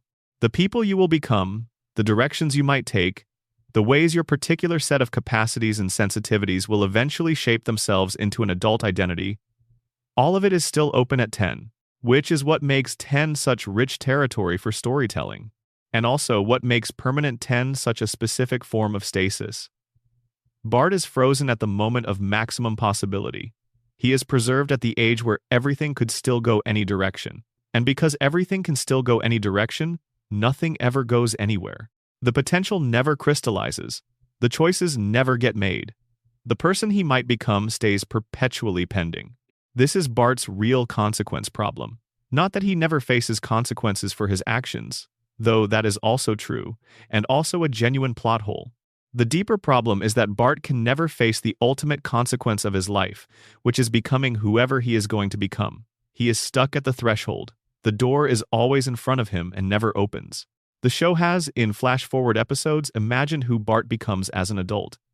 The various futures depicted are not flattering. He tends toward underachievement. He tends toward a version of his father's life that carries less of Homer's specific warmth. The show's own imagination of adult Bart is a man who didn't quite figure it out, who was so defined by what he was at 10 that he couldn't build anything different from it. This might be the most honest thing the show has ever said about its protagonist's other half. That the perpetual reset, the inability to carry consequences, the decade after decade of performing the same boy's mischief with the same boy's face, has not prepared Bart for anything, has trained him for nothing, has given him everything a 10-year-old needs and nothing an adult requires. If Bart were allowed to grow up, the question becomes what growing up from Bart's specific position would actually look like. You cannot spend 36 years evading consequences and then suddenly expect to understand what consequences mean. You cannot perform intelligence in the service of disruption for 3 decades and then redirect it toward anything constructive without enormous work. You cannot be told, implicitly and explicitly, that you are the problem, that you are the chaos, that you are the bad one and your sister is the good one, for your entire childhood and emerge from that labeling unaffected. Bart is not just a prankster. He is a person who has been told what he is and then provided with 36 years of evidence confirming the label. The pranks are not a rebellion against expectations. The pranks have become the expectations. Bart pranks because Bart pranks. It is who he is. The identity is the behavior, and the behavior is the identity, and the loop is complete and there is no outside of it. He once received a test result that suggested he had more in common with Lisa than anyone had suspected. That episode is interesting, and then it ends, and Bart is Bart again, and the test result goes where all Springfield evidence goes eventually. Into the file that Springfield never opens. The specific plot holes in Bart's life are many and varied, and have been cataloged by fans with the obsessive thoroughness that the show inspires. The fake ID he has used in multiple episodes without consistent explanation for how he obtained it. The relationships he has formed with adults who appear once, acknowledge his potential in some specific way, and are never seen again. The teachers and coaches and mentors who saw something in him and said so, and then disappeared back into Springfield's inexhaustible population of one-appearance characters. Each of those relationships, if allowed to develop, would change Bart. Each of those acknowledgments of his potential, if they accumulated, would build towards something different. And the show allows none of them to accumulate. They happen. They register, they end. And Bart returns to the baseline. There is something quietly poignant about this, if you let yourself feel it. Not the comedy of a perpetual troublemaker escaping punishment. The sadness of a person who keeps being seen clearly, accurately, by people who recognize what is actually in front of them, and then watched as those recognitions evaporate like morning fog. Bart Simpson has been seen hundreds of times, and he is still 10 years old, still at the threshold, still waiting for the door to open. If you were an 8-year-old girl and you were smarter than everyone around you, not marginally smarter, not situationally smarter in the specific way that everyone has moments of clarity, but genuinely and measurably smarter by a degree that the show has depicted as being in the highest percentiles of recorded human intelligence. If you were that person living in Springfield, what would your life be like? The show has been answering this question for 36 years. The answer it keeps arriving at is the same. Your life would be largely one of isolation. Your intelligence would not protect you from loneliness. It would cause the loneliness. The people around you would not be inspired by what you could do. They would be unsettled by it, or bored by it, or simply unequipped to engage with it, which produces the same result as boredom but with less intentionality. You would be right about things. You would be right about things consistently, across many different subjects, in many different contexts, and you would be right in ways that the people around you could eventually verify. And the verification would not produce respect. It would produce a brief acknowledgement and then a return to the previous arrangement, in which your rightness was an inconvenience and the people who were wrong continued doing whatever they had been doing. This is Lisa Simpson's life, and the specific plot hole at the center of it is not a plot hole in the narrow narrative sense. It is a structural hole, a gap between what Lisa's intelligence should logically produce and what the show allows it to produce week after week across 3.5 decades. Lisa is 8 years old. She plays the saxophone with a facility that the show depicts as being well beyond what any 8-year-old should be capable of. She plays it beautifully, which is different from playing it impressively, not just technically accomplished, but expressive in a way that requires genuine feeling organized through genuine skill. She composes, she improvises. She uses the instrument to say things that she cannot say through language in the particular emotional environment of the Simpson household. She reads at a level that is not described in grade equivalencies, because grade equivalencies would not adequately capture it. She engages with texts that adult characters in the show struggle with or avoid entirely. She has formed considered opinions on political, philosophical, ethical, and scientific subjects that she is capable of defending in conversation with actual adults, and she does this regularly, often in contexts where the adults in the conversation are clearly uncomfortable. She has been tested and scored in ways that the show treats with varying degrees of specificity, but the consensus across its depictions is clear. Lisa Simpson's intelligence is extraordinary by any measure the show makes available, and Springfield has collectively, patiently, reliably refused to do anything useful with this fact. Her school is not equipped to challenge her. Springfield Elementary operates at a level calibrated for the median Springfield student, which the show has established is not a particularly demanding median. Lisa's academic experience at Springfield Elementary is one of persistent understimulation, interrupted by occasional moments of genuine engagement that arise when a specific teacher or assignment happens to align with something she actually cares about. These moments are episodic. They end. She returns to the regular experience of sitting in a classroom that was not built for anyone like her. The school has, in various episodes, attempted to address her needs. These attempts have been inconsistent in their approach and uniformly unsuccessful in their outcomes. She has been placed in programs. The programs have been terminated. She has been advanced. The advancement has been reversed. She has been acknowledged as exceptional and then returned to the standard configuration. Springfield Elementary is an institution that produces Springfield citizens, and Springfield citizens are calibrated to fit Springfield's particular requirements. Lisa is not going to be helped by an institution whose product she was never meant to be. Her family is not equipped to challenge her either, though the love that exists within the family, Homer and Marge's genuine and consistent love for Lisa, provides something real that the school cannot. The family cannot follow her into her intellectual life. Homer's limitations in this area are well documented. Marge's intelligence, which the show has occasionally suggested is higher than it might initially appear, is channeled toward the practical and emotional management of a household, rather than toward academic or intellectual engagement. Bart's relationship with Lisa's intelligence is a mixture of genuine fraternal pride and entirely genuine fraternal exasperation, which is not what she needs but is at least honest. Lisa is intellectually alone in her family. She has been intellectually alone in her family since the show began. She has found occasional companions. She has encountered other children and occasionally adults who could keep up with her, who could engage with what she was actually thinking about, rather than requiring her to translate it down to a level the conversation could sustain. These encounters produce the most interesting Lisa episodes, the ones where she is seen rather than managed, where her intelligence functions as a resource in the conversation rather than an obstacle to it.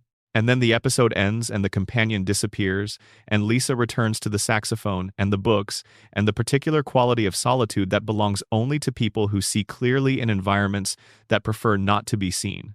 Clearly, the plot hole in Lisa's life is this. By any reasonable projection of how intelligence develops and is eventually used, Lisa Simpson should be the most transformative figure in Springfield's history.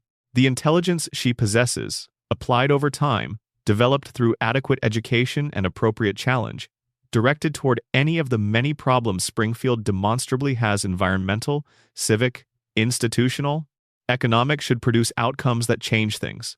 Not immediately, not dramatically, but across years of application. The sheer cognitive capacity she represents should matter in ways the show has never allowed it to matter. Instead, Lisa's intelligence functions as a character trait rather than a force. It defines who she is without substantially changing what she can do within the show's established boundaries. She is right about things. She points out when others are wrong. She warns people about consequences. The consequences arrive. She was right. Nothing changes. The show has given her causes and crusades and specific projects through which she channels her capacity. She becomes a vegetarian and remains one. She advocates for various positions, and occasionally the advocacy produces episodic results. But the accumulation of all that intelligence, all that effort, all those years of being right in a town that rewards being wrong, none of it adds up to the kind of sustained impact that the quantity and quality of her capabilities should theoretically produce. This might be the show's most honest observation about intelligence itself, about what it actually means to be the smartest person in a room, or a school, or a town. The intelligence doesn't change the room changes what the intelligence can do. Lisa's potential is extraordinary. Her environment is deterministic, and the environment wins. The floating timeline makes this worse. Lisa has been 8 for 36 years.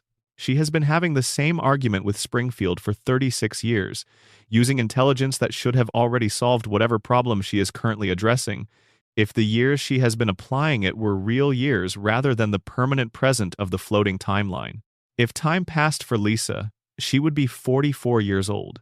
She would have completed whatever educational trajectory a mind like hers could access. She would have done the work. She would be somewhere doing it. Instead, she is 8, still at the window, still watching Springfield with eyes too clear for the view to be comfortable, still picking up the saxophone at the end of a difficult day and putting into music the things she cannot put into words in a household that loves her without having any idea what to do with her. There is an episode, one of the show's most genuinely affecting, that imagines Lisa's future. She is a young adult. She is engaged. She is becoming the person the show has always implied she would become: principled, accomplished, searching. The episode works because it honors what Lisa is. It looks at her clearly, in the way Springfield itself never will, and says, yes, this is where it goes. This is what all that intelligence and loneliness and saxophone and effort eventually produces. Then the episode ends. Lisa is 8. The future is locked away. The show can imagine Lisa's full life. It cannot allow it. Cannot let her grow into what she could be. Because growing into something means leaving where you were, and Lisa cannot leave Springfield. Because Springfield cannot function without someone to be the conscience of it, someone to see what it is, someone to be right, consistently, without reward, in the presence of everyone who is wrong. Lisa is Springfield's conscience. And in a town that has built an entire social contract around avoiding its conscience, being the conscience is the loneliest possible job. She keeps showing up for it, every episode, saxophone case in hand, ready to be 8 again in a town that never asked for what she brings and cannot afford to receive it. There is a scene, or rather there is a type of scene, that recurs across the decades of The Simpsons with such frequency that it has become its own genre within the show. Chief Clancy Wiggum arrives. There has been a crime, or something that resembles a crime, or something that a reasonable person would call the police about. Wiggum surveys the situation.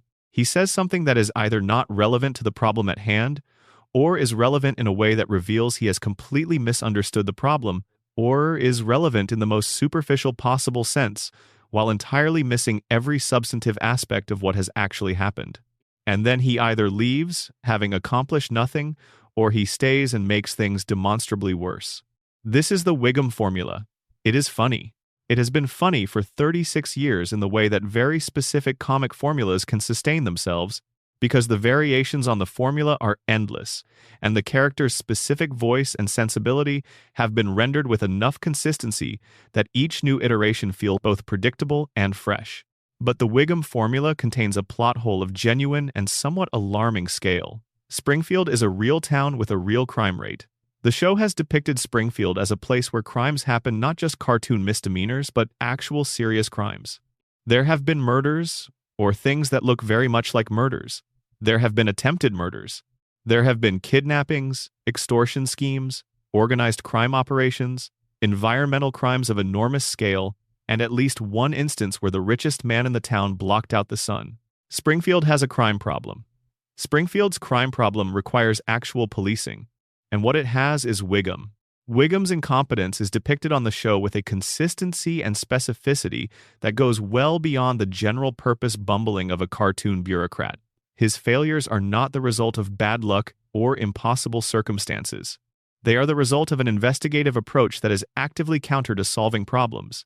He follows the wrong leads with the same confidence he would bring to the right ones. He makes assumptions that are wrong in ways that are not simply unfortunate, but are demonstrably the result of not applying basic logical reasoning to the available information. He loses evidence. He arrests wrong people with genuine commitment to the wrongness of the arrest. He closes cases that are not solved. The Who Shot Mr. Burns investigation is the best documented example, but it is not the only one. Across the show's history, Wiggum has been involved in investigations that were either never solved, solved by characters other than Wiggum despite his nominal involvement, or solved by Wiggum through a process that has no relationship to actual investigative technique and appears to be primarily accidental. He has confused the victims of crimes with the perpetrators of those crimes on multiple occasions. He has issued statements to the public about ongoing investigations that were inaccurate in ways that apparently had no consequences for him professionally. He has stored evidence incorrectly. He has allowed suspects to escape in circumstances where the escape was preventable by a modest application of attention. He has taken bribes. The show has depicted this clearly enough that it can be stated as a fact about the character rather than a theory about him. Wiggum's relationship with his professional ethics is not characterized by integrity, and yet he is still the chief. Not just still employed, but still the chief. Still in the highest position in Springfield's police hierarchy, still nominally responsible for the town's public safety, still the person who shows up when something goes wrong, surveys the scene, says something misguided, and departs. The plot hole is this. How? How has Wiggum maintained his position across 3.5 decades of demonstrable failure? What institutional structure makes it possible for the chief of police of a town with a documented crime rate to remain the chief of police while maintaining a record that any rational review process would find disqualifying? The show has offered several partial answers to this across its run. The most direct involves the suggestion that Springfield's political and institutional structures are so thoroughly corrupted, so comprehensively captured by the interests of the powerful within the town, that conventional accountability mechanisms simply don't function. Mayor Quimby, whose own relationship with legitimate governance is complicated, has a relationship with Wiggum that the show has depicted as mutually enabling in the way that corrupt political arrangements generally are. Quimby needs a police chief who will not investigate him. Wiggum needs a mayor who will not replace him. The arrangement sustains itself without requiring either party to explicitly acknowledge it. This is plausible. Genuinely plausible. Springfield's institutional corruption is one of the show's most consistent background elements, and the specific arrangement between political and law enforcement leadership is one of the most common forms that municipal corruption takes in real American cities. The Wiggum-Quimby relationship is not far-fetched. It is, if anything, one of the more realistic elements in a show full of impossible things.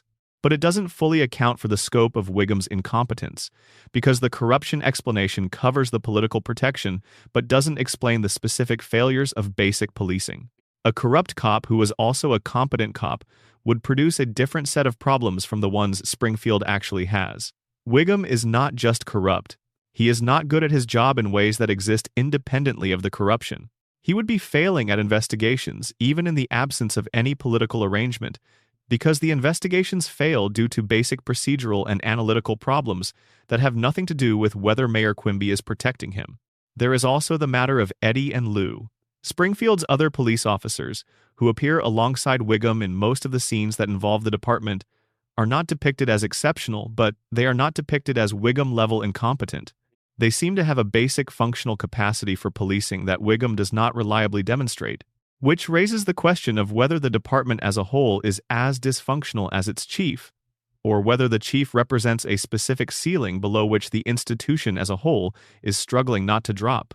The show's answer appears to be that it doesn't entirely matter. Springfield's law enforcement is effectively non-functional as a protective institution for the town's residents. It exists. It performs the rituals of policing cars with lights, men with badges, investigations that are launched and sometimes nominally concluded. But it does not produce the outcomes that policing is supposed to produce. Criminals operate in Springfield with a confidence that suggests they have accurately assessed the institutional threat and found it minimal. The crime that gets solved in Springfield tends to get solved by someone other than Wiggum, often by a Simpson, often by accident, often through a process that Wiggum's involvement did not help and might have hindered. There is a kind of system in this. Not a just system, not a functioning system in the sense of producing good outcomes for the people it nominally serves, but a system in the sense of a stable arrangement of relationships and incentives that has reached an equilibrium and maintains itself without requiring external input. Wiggum stays because Quimby needs him to stay. The crimes go unsolved because Wiggum stays. The criminals continue operating because the crimes go unsolved.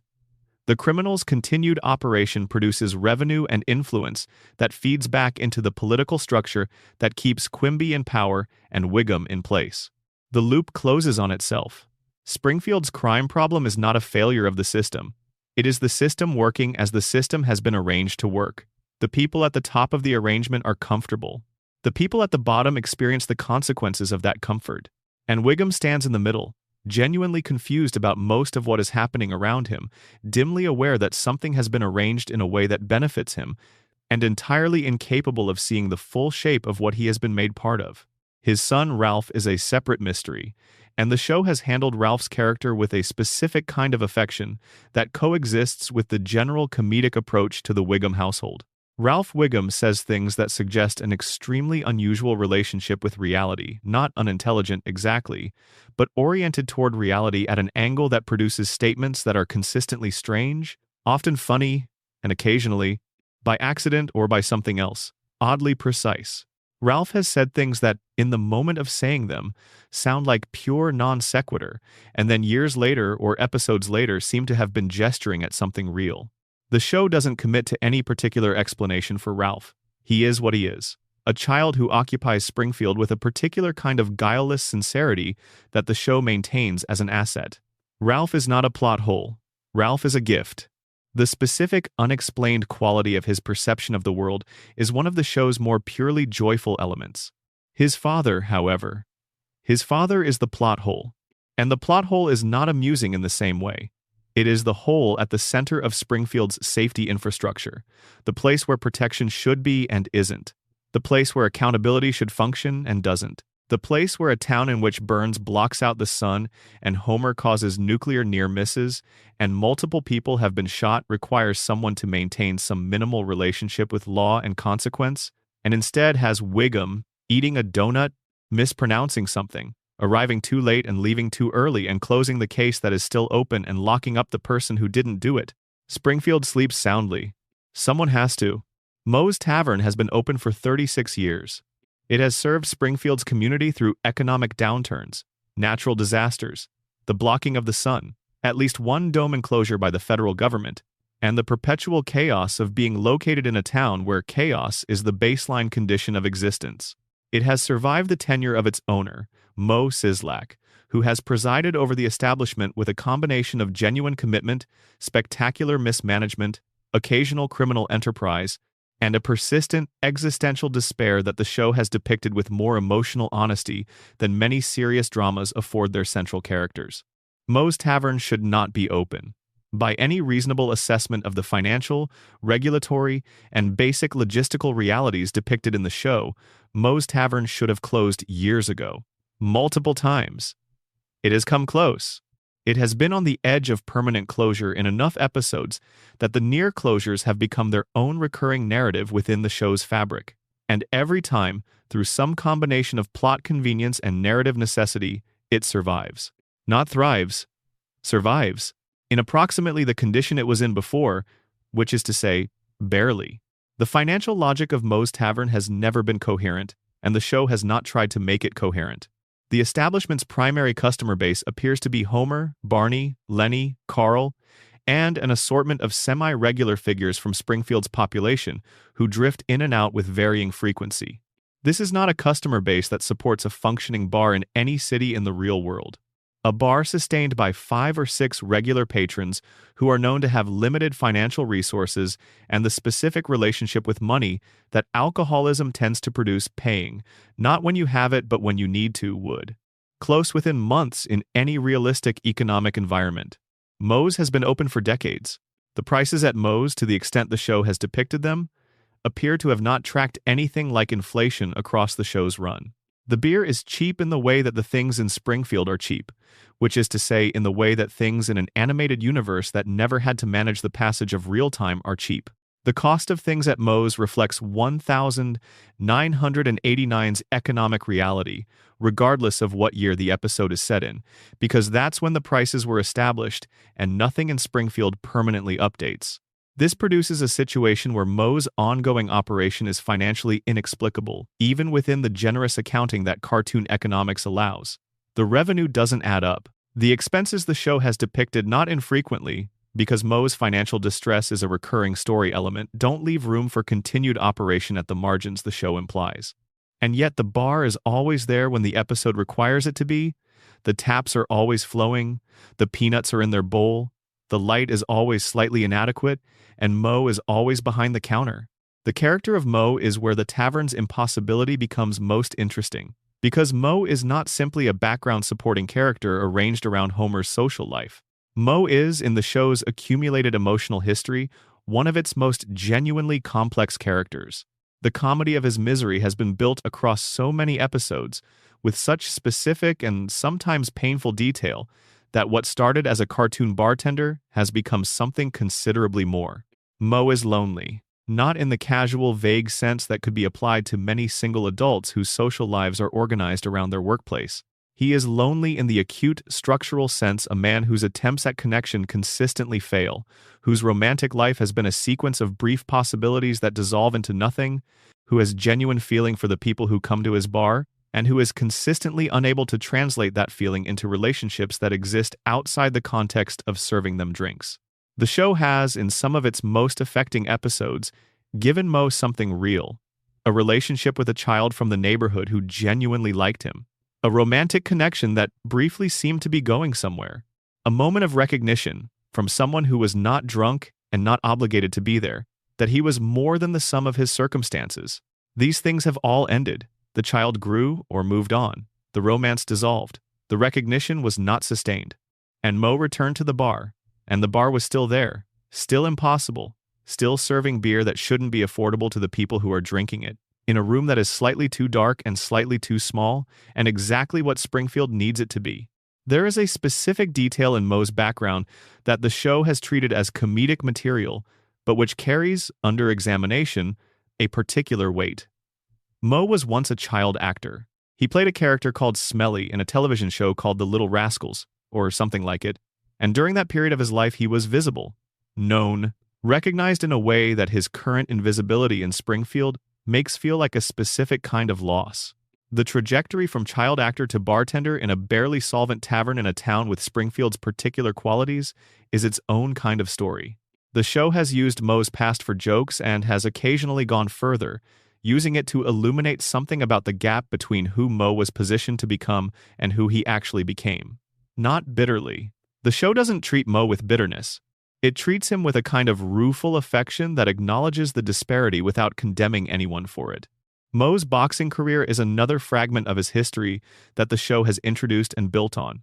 He was a child boxing prodigy, apparently.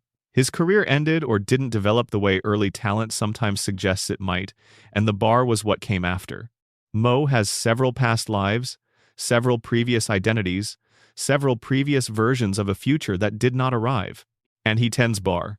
The prank calls are a separate but related plot hole. For decades of the show's early run, Bart called Moe's regularly, asking for fictional customers with names that, when announced across a bar full of people, would produce some form of embarrassment. Amanda Hugginkiss, Ivana Tinkle, alcoholic. The game was elaborate enough to have its own vocabulary and its own rhythm. Bart would call, Moe would search, Moe would realize, Moe would threaten revenge. This cycle went on for years without producing any lasting consequence for either party. Bart continued calling. Moe continued answering.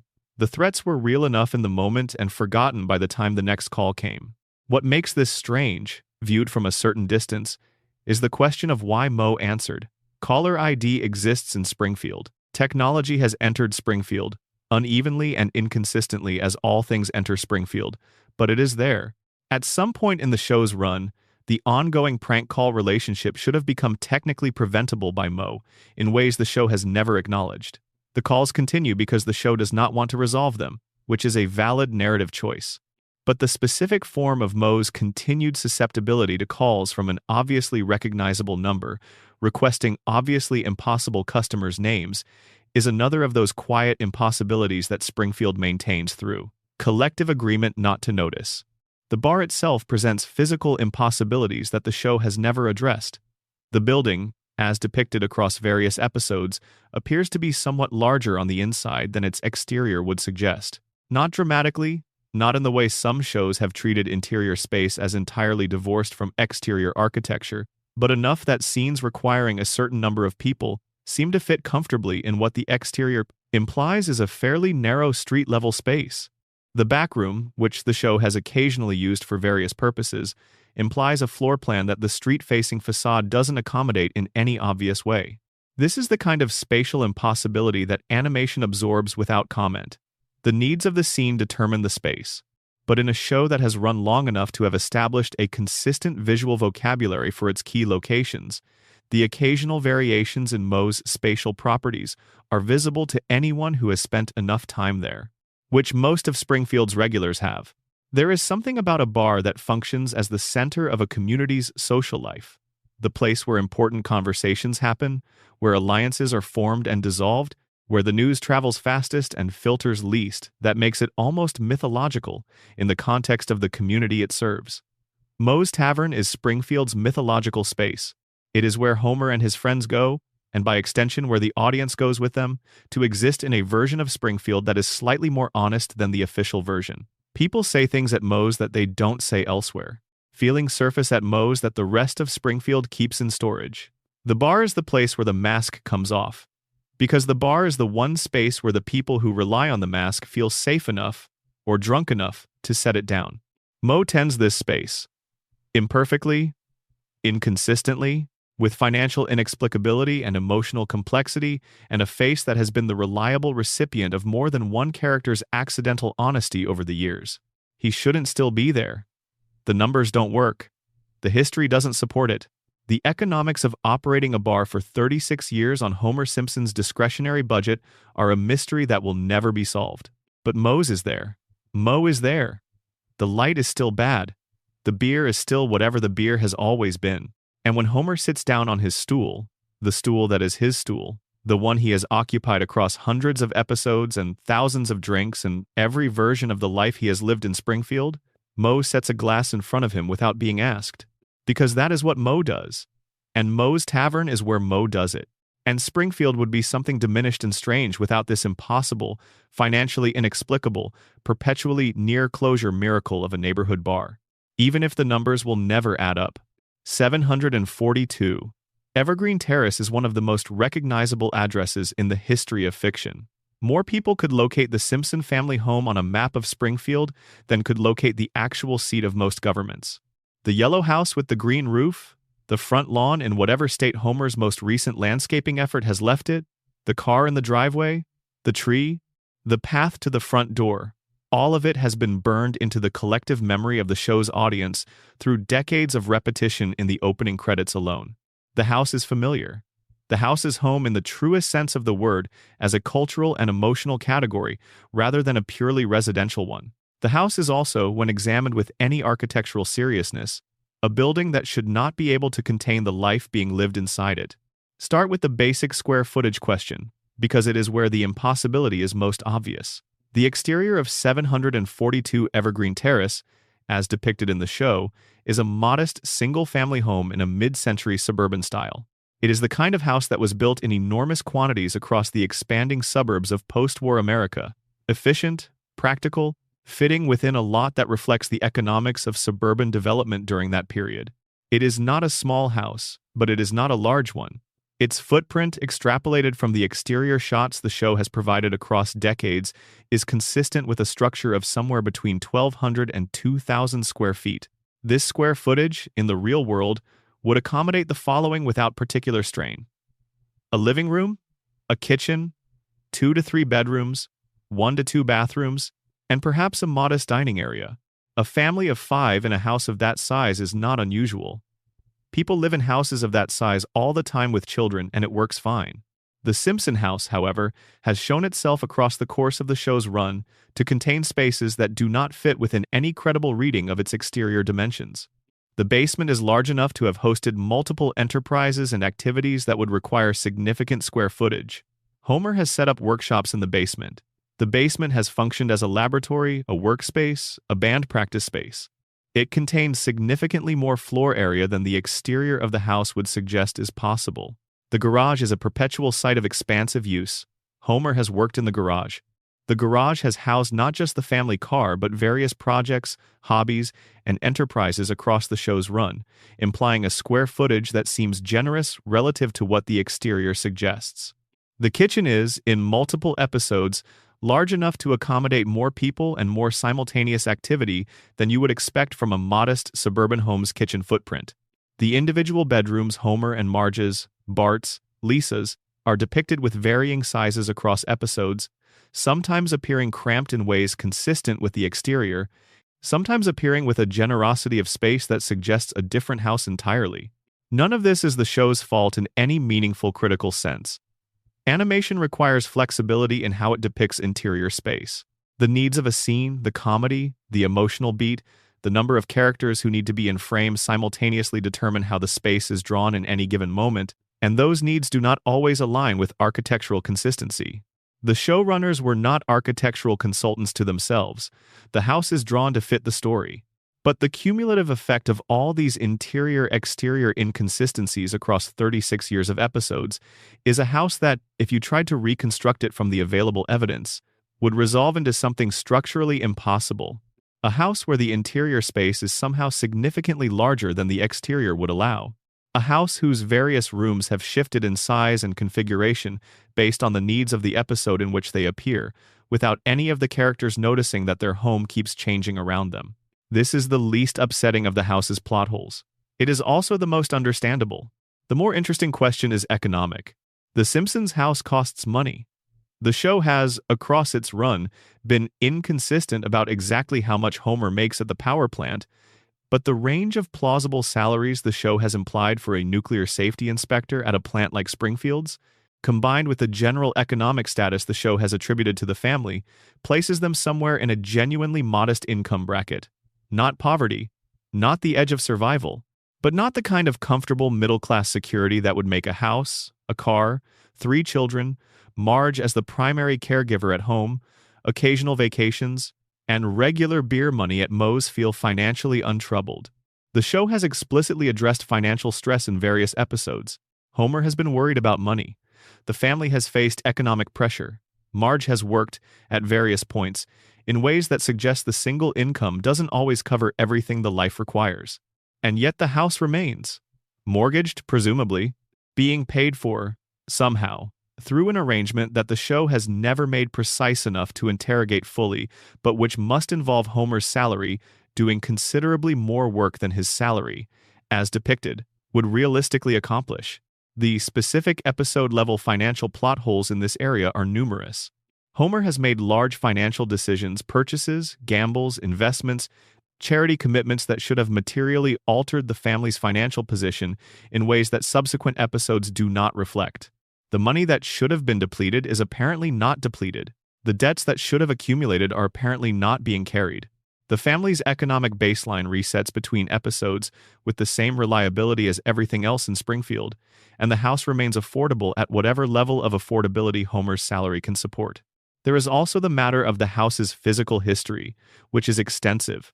The house has been damaged multiple times by fire, by structural catastrophe, by Homer's projects going wrong, by the various events that Springfield visits upon its residents without regard for their home insurance situation. In each case of significant structural damage, the house is subsequently depicted as repaired. Sometimes the repair is shown, sometimes it is implied, sometimes it has simply occurred between episodes. But the house is always back. This is partly because the house is the show's primary set, and you cannot set the primary set on fire and leave it burnt. But across the long history of the show, the number of times 742 Evergreen Terrace has needed to be substantially repaired, and the implied cost of those repairs, layered on top of a family budget that is already managing mortgage payments and grocery bills, and Homer's bar tab, creates an economic situation that the show has never addressed and which no credible account of Homer's income could support. The house also has a history of modifications that the show has introduced and then forgotten. Homer has, in various episodes, constructed additions to the house, modified existing rooms, undertaken renovation projects whose outcomes were not always successful, and whose physical presence in the house is never subsequently acknowledged. The house that should carry the accumulated history of Homer's projects does not, it resets. 742 Evergreen Terrace is a home that remembers nothing, accumulates no damage, carries no debt, accommodates whatever space the episode requires, and remains perpetually available for the next thing that happens to the family living inside it. This is what a home should be, in the deepest possible sense. The place that holds you, the place that absorbs whatever you bring to it, the place that is there, always, when you need to return to it. The Simpsons house does this perfectly. It just does it by ignoring the laws of physics, economics, and architectural logic to accomplish the task. The couch is always there. The television is always on. The family assembles, as families do, in the room where they have always assembled. And for a moment, before the episode begins, everything is right. Springfield is full of people. This is not a casual observation. It is one of the show's most consistent and quietly impressive achievements. The creation of a town that feels genuinely populated, not just by recurring secondary characters whose names and histories are part of the show's vocabulary, but by a mass of background people who drift through scenes, populate crowd shots, fill the bleachers of the baseball stadium, and the pews of the church, and the bar stools of Moe's Tavern, and the parking lot of the Quick E-Mart, with enough visual individuality that Springfield feels like a real community, rather than a set with a handful of puppets. These background characters, the ones who are not named, not voiced, not given episode-level plots, they are the texture of Springfield. They make it feel real. But there is a subset of Springfield's population that exists somewhere between the major characters and the anonymous background, the recurring secondaries. The characters who have names, who have voices, who have brief but persistent presences in the show's life, who appear often enough that audiences recognize them, but not often enough that their backstories are consistently developed. And these characters, examined closely, contain some of the show's most interesting plot holes. Not holes in the sense of errors or failures of continuity, though those exist too. Plot holes in the sense of gaps between what the show establishes about a character and what that character's life would actually look like if the establishment were taken seriously. Consider Krusty the Clown. Krusty Herschel Kristofsky is a professional entertainer, a television personality, a media figure of significant local fame, whose show has been the primary entertainment programming for Springfield's children for the entire run of the series. He is also, by the show's own depiction, a compulsive gambler, a heavy smoker, someone whose relationship with his finances has been depicted as chaotic, whose relationship with his audience has been depicted as involving contempt on at least some level, and whose relationship with his own image has been complicated by the revelation that his actual identity as the estranged son of a rabbi is in significant tension with his professional persona. Krusty's show continues. It has continued through scandal, through financial catastrophe, through at least one fraudulent scheme that should have ended his career, through an apprenticeship that went wrong in ways that were publicly documented within the show's universe. It has continued through Sideshow Bob's multiple attempts to ruin Krusty and, eventually, through Sideshow Bob's incarceration and the general awareness that Krusty's former assistant had become a convicted felon who had staged an attempted murder on live television. The show continues anyway. Krusty continues. Children continue watching. Advertisers continue sponsoring. The machine keeps running. This is not entirely unbelievable. Real-world entertainment has absorbed scandals of similar magnitude and continued, and the inertia of an established brand is genuinely difficult to stop, especially when the primary audience is children who relate to the product rather than to the person behind it. But the specific accumulation of problems the show has given Krusty, piled up over decades, creates a career history that should have produced at least one permanent consequence and hasn't. Krusty is, in this sense, a reflection of Homer, a person whose capacity to survive his own mistakes is supernatural. Homer survives physical catastrophe. Krusty survives professional catastrophe.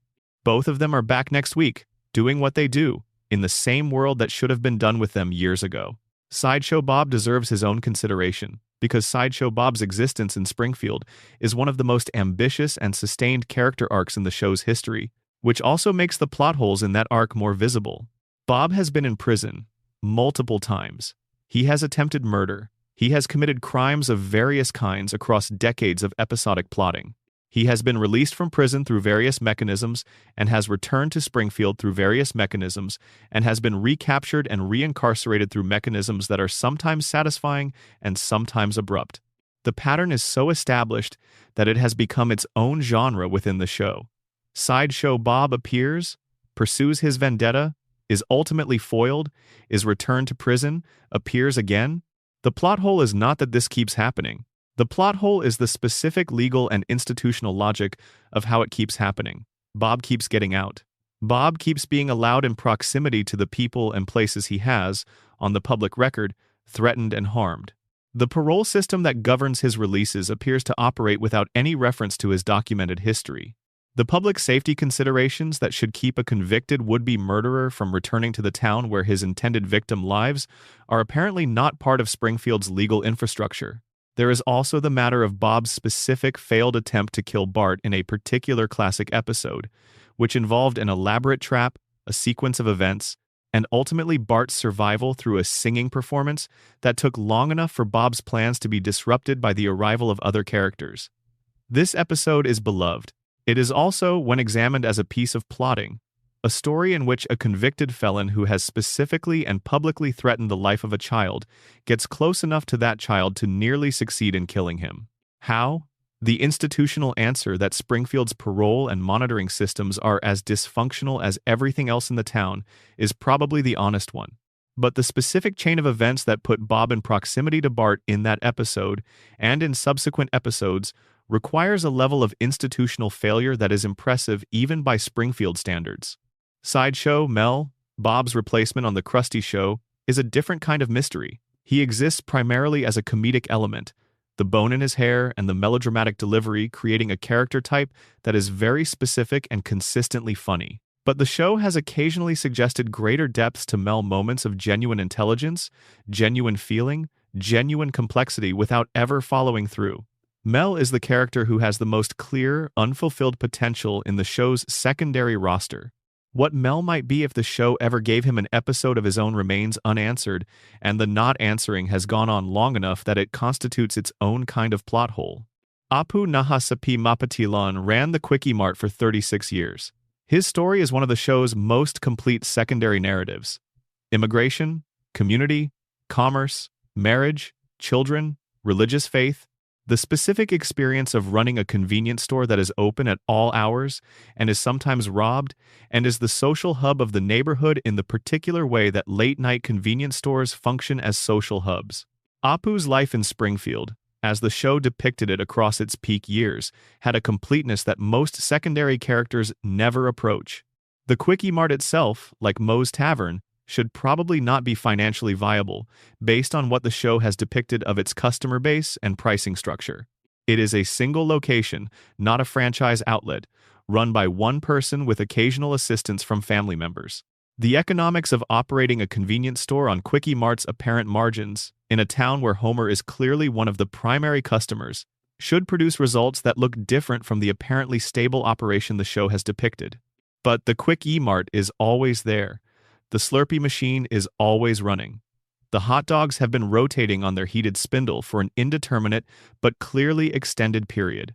The donuts are fresh in the way that things in Springfield are always fresh, regardless of how long ago they were made. Then there is the matter of sideshow Bob's brother Cecil, who appeared in a single multi-part episode arc and was developed with enough depth and specificity to suggest that the writers had the material for a much longer engagement with the character.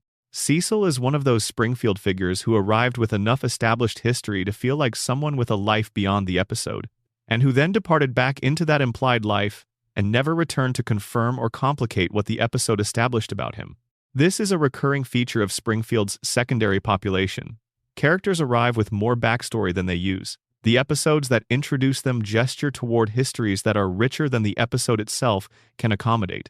And when those characters leave when the episode ends and they return to wherever they came from, the backstory goes with them. The hints remain in the audience's memory, but the material is never revisited.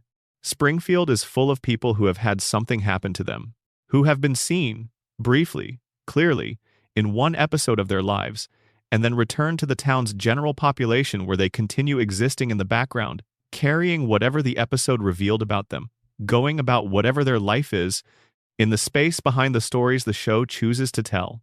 It is, in a sense, the most realistic thing about the place. Real communities are full of people who have had something happen to them, who carry histories that are not told because they are not the main story, who exist in the background of other people's foreground, doing their own things, living their own complications, accumulating their own plot holes. Springfield has 800 characters like this, 800 people with implied lives, with gestures toward histories, with the sense of a person who exists beyond the frame. And the show has been running long enough that some of those people have been in the background for so long that their continued background presence unchanged, unaged, unresolved has become its own kind of plot hole. They are still there. They are still themselves. They have not moved forward and they have not moved backward, and they are there every time the camera pans across the crowd, waiting, in the way that Springfield people wait, for whatever comes next, which, in Springfield, tends to look a great deal like whatever came before. We have spent a long time in Springfield tonight. We have walked its streets, counted its plot holes, traced its contradictions and its impossibilities, and its many places where what the show establishes and what the show allows to develop in that establishment come apart from each other in ways that are interesting and sometimes genuinely strange. We have looked at the nuclear power plant and the bar and the school and the house and the chief of police and the man who cannot die and the baby who might be watching all of us.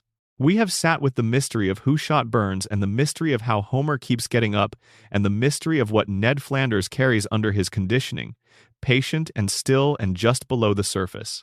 All of these are plot holes. All of them are genuine gaps between the show's logic and the outcomes that logic should produce.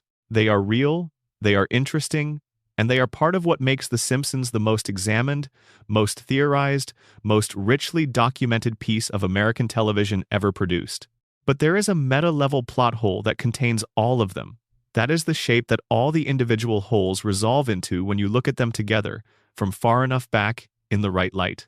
Springfield cannot change. Not just will not change, cannot. The prohibition against change is structural, embedded in the show's DNA from the moment of its inception, and it has been maintained with a consistency that is more impressive than anything the show has actually depicted in any single episode. Every individual plot hole we have explored tonight traces back to this. The story is locked.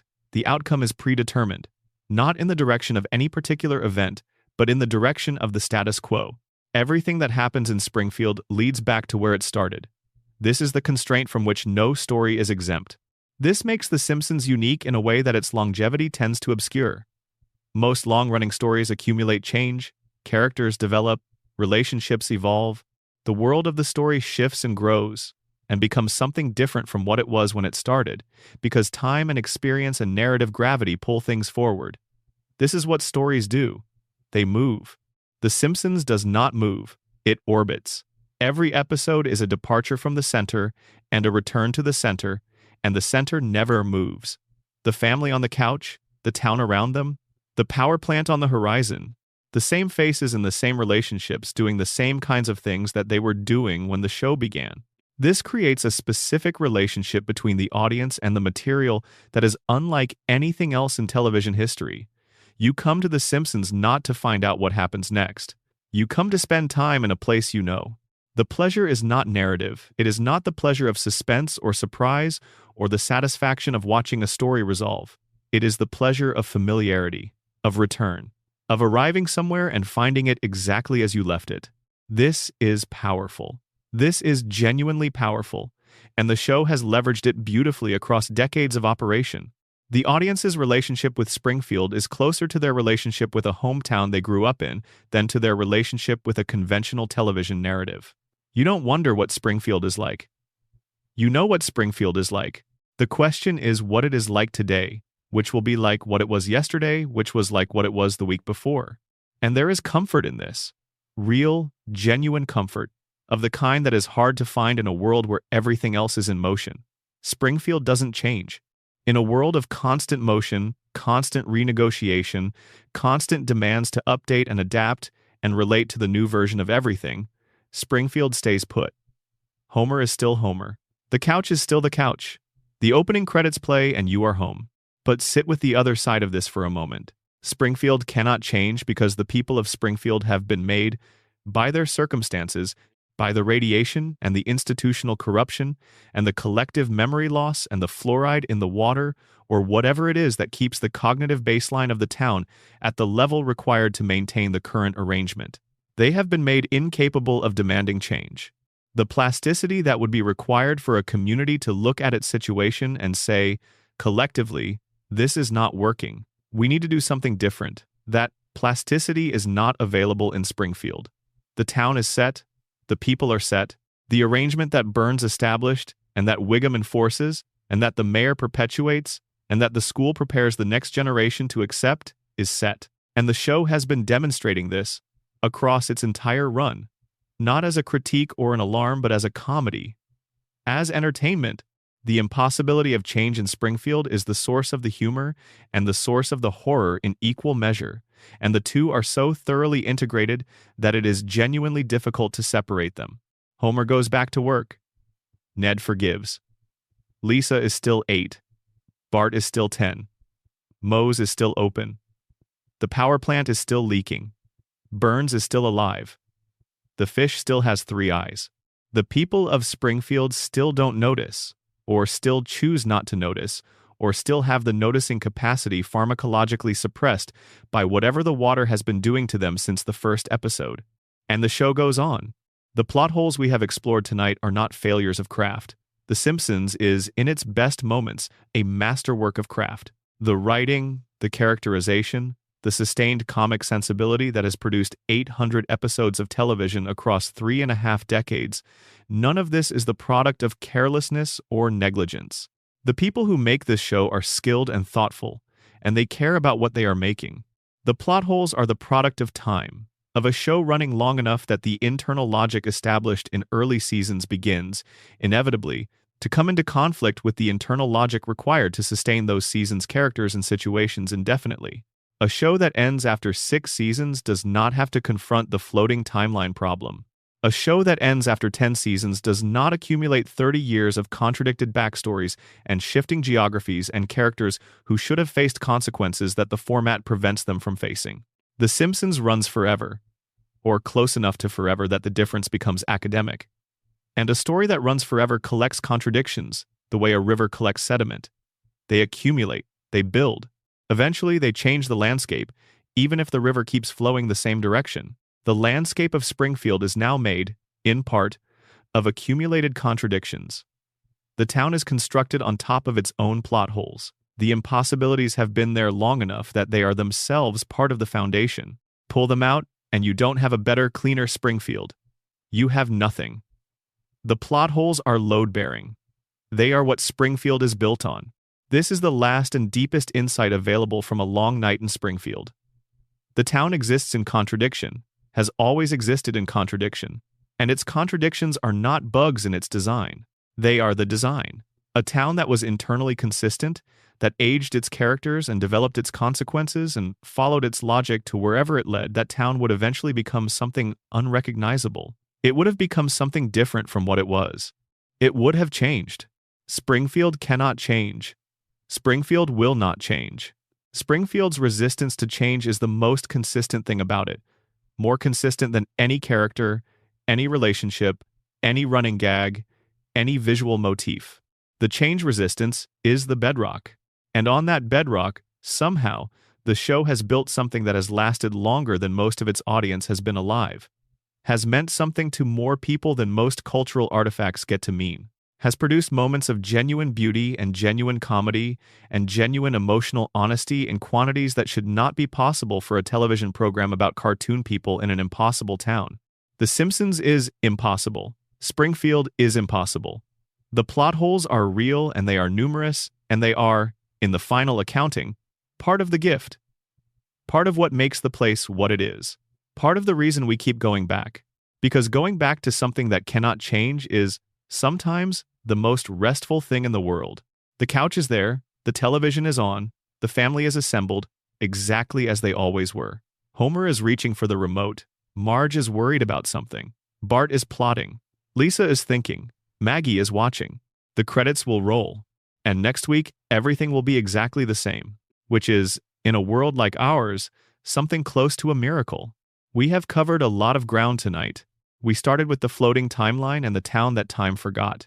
We spent time with Homer's inexplicable physical resilience, with the centuries-long medical mystery of Mr. Burns, with the unsolved case that Springfield decided to close because closing was easier than solving. We sat with Ned Flanders and the paradox of goodness unrewarded. We followed Bart to the threshold he can never cross. We watched Lisa be right about everything, alone. We observed Wiggum fail his way through 3 decades of institutional authority. We had a beer at Moe's. We looked at the house that shouldn't contain what it contains, counted the characters who exist beyond the edges of their own stories, and arrived finally at the question underneath all the other questions. Why can't Springfield change? The answer, after all of this, is simpler than the question makes it sound. Springfield cannot change because we love it too much to let it. Because the version of it that we carry, the specific, personal, irreplaceable version of Springfield that belongs to each person who has watched this show across the years of their own life, that version cannot change without ceasing to be the thing it was. And we need the thing it was. We built something around it, the way you build something around any place that matters to you. Around the places where you were young, or safe, or in love, or simply comfortable. The places that were there before you knew they would matter, and that kept being there after you understood that they did. Springfield is that place for a great many people.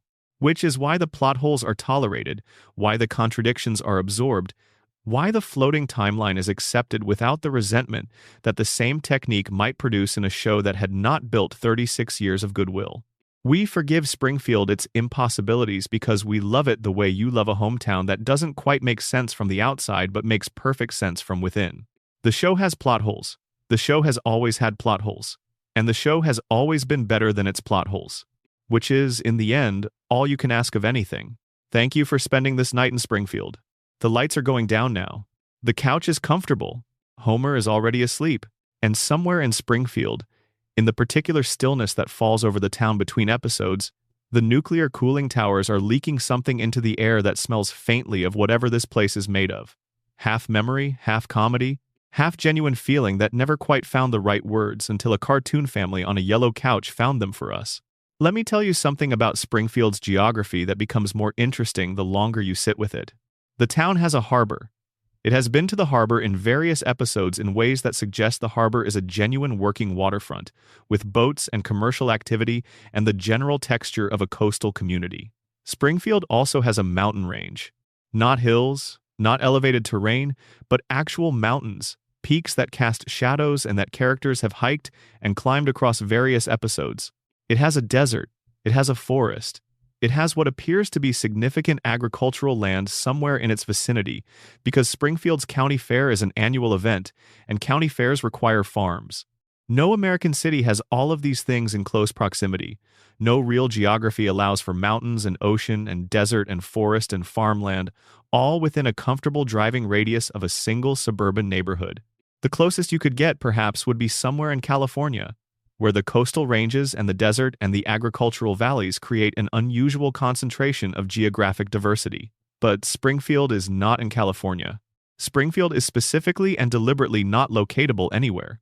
The geographic impossibility is not merely about the variety of terrain, it is about what that variety implies for the town's climate.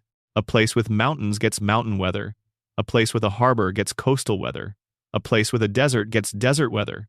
A place with forests gets forest weather. Springfield gets all of these simultaneously and sometimes within the same episode.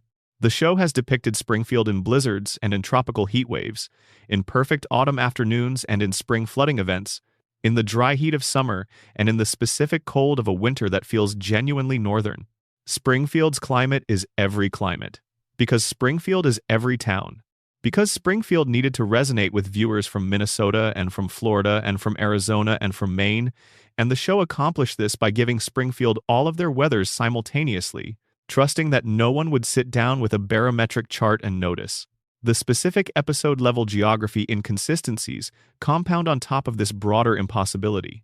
The power plant changes position relative to the town center depending on the episode.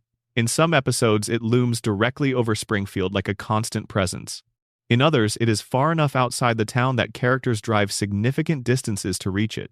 The position of the plant relative to Homer's house, which is presumably fixed given that Homer's commute is a recurring element of the show's opening sequence, varies across the show's history in ways that cannot be explained by road routing choices. Springfield's downtown, if it has a downtown, which some episodes imply and others suggest it does not, shifts in character and layout. The density of the urban environment, the height of the buildings, the character of the street-level experience all vary across episodes in ways that seem to reflect the needs of the story, rather than a consistent underlying reality. The monorail episode, which remains one of the most beloved in the show's history, involves Springfield building a monorail that runs through the town. The monorail appears in subsequent episodes with the inconsistency of a joke that the show has decided is funnier as a background detail than as a resolved narrative element. Sometimes it is visible, sometimes it is not, and the show does not appear to be tracking whether it should be visible or not in any given scene. The tire fire is perhaps the most consistent geographic feature in Springfield. Not because the show has been careful about its location, the tire fire appears to move around in the background of various scenes, but because the tire fire has been burning for the entirety of the show's run and, presumably before, creating the impression of a permanent and possibly geological feature of the Springfield landscape. The tire fire predates the plot holes. The tire fire may outlast the show. The tire fire is the only thing in Springfield that you can say with confidence has existed consistently, because a fire that has been burning this long has, through sheer persistence, earned the right to be treated as a landmark. The school is another example of geographic drift. Springfield Elementary should be in a fixed location relative to the Simpson home, given the number of times the show has depicted the walk or drive between them. The walk changes length. The surrounding streets change character. The school itself, while visually consistent in its broad outlines, has been depicted in arrangements that vary from episode to episode in ways that suggest the animators were working from a general aesthetic sense of what the school should look like, rather than a specific floor plan or site layout. All of this is explained by the practical realities of television animation production. The show does not need exact geographic consistency. The show needs recognizable environments that allow the story to happen, and those environments are drawn to support each specific story rather than to maintain a rigidly consistent spatial reality across all stories. This is fine. This is how animation works. No one is wrong for how they approach this. But there is something worth noticing in the specific form that Springfield's geographic impossibility takes. It is not merely that the geography is inconsistent. It is that the geography is inconsistently impossible in a way that consistently serves the story. Whatever the episode requires, whether that is mountains for a skiing adventure, or a harbor for a sailing plot, or a desert for a heatwave joke, Springfield produces it. The town has whatever the story needs, and the story never has to acknowledge that the thing it just produced didn't exist in the previous episode. This is Springfield as perfect narrative environment. a place where the landscape itself is in service of the story, where the physical world bends to the requirements of the plot rather than constraining those requirements, which would be more or less unremarkable in a show that ran for a couple of seasons. But across 36 years and nearly 800 episodes, the accumulated geography of Springfield has become its own kind of impossible artifact, a composite map of every version of the town that has ever appeared on screen, containing mountain ranges and harbors and deserts and forests that exist simultaneously, despite being mutually exclusive, a geography that could only exist in a dream, or in a town whose residents, as the radiation theory suggests, have sustained enough neurological damage that they can no longer maintain a consistent mental map of where they live, or in a town that has collectively agreed, in the way that the principal and the pauper establishes, that whatever the town needs to be today is what the town is today, regardless of what it was yesterday. Or in the dream of a man in a hospital bed, constructing a world from fragments of memory and ambient sensory input, assembling the geography of Springfield from every landscape he has ever seen or heard described or felt the presence of, without the rational organizing principle that waking consciousness would impose. The geography of Springfield is impossible in the way that geography in dreams is impossible. You know where you are. You know this is the street you live on. The street looks nothing like your street.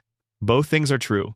That is Springfield. Both things are always true. There is a specific incident from the show's history that crystallizes the problem of Homer's physical resilience more cleanly than almost any other single moment, and it is one that tends to get less attention than the gorge fall or the electrocution sequences, because it is embedded in an episode that is primarily about something else. In a Season 9 episode, Homer is struck by a car while crossing a street. The impact is depicted with an unusual degree of physical realism for the show. The car hits Homer, Homer goes up and over the hood, Homer lands on the pavement. The sounds the show uses are not comedic sounds. They are the sounds of impact. The scene holds on the aftermath in a way that breaks slightly from the show's typical approach to these moments. And then Homer is fine. Not immediately fine. Not in the scene itself, the show allows him a moment of genuine distress. But by the episode's next act, Homer is functional.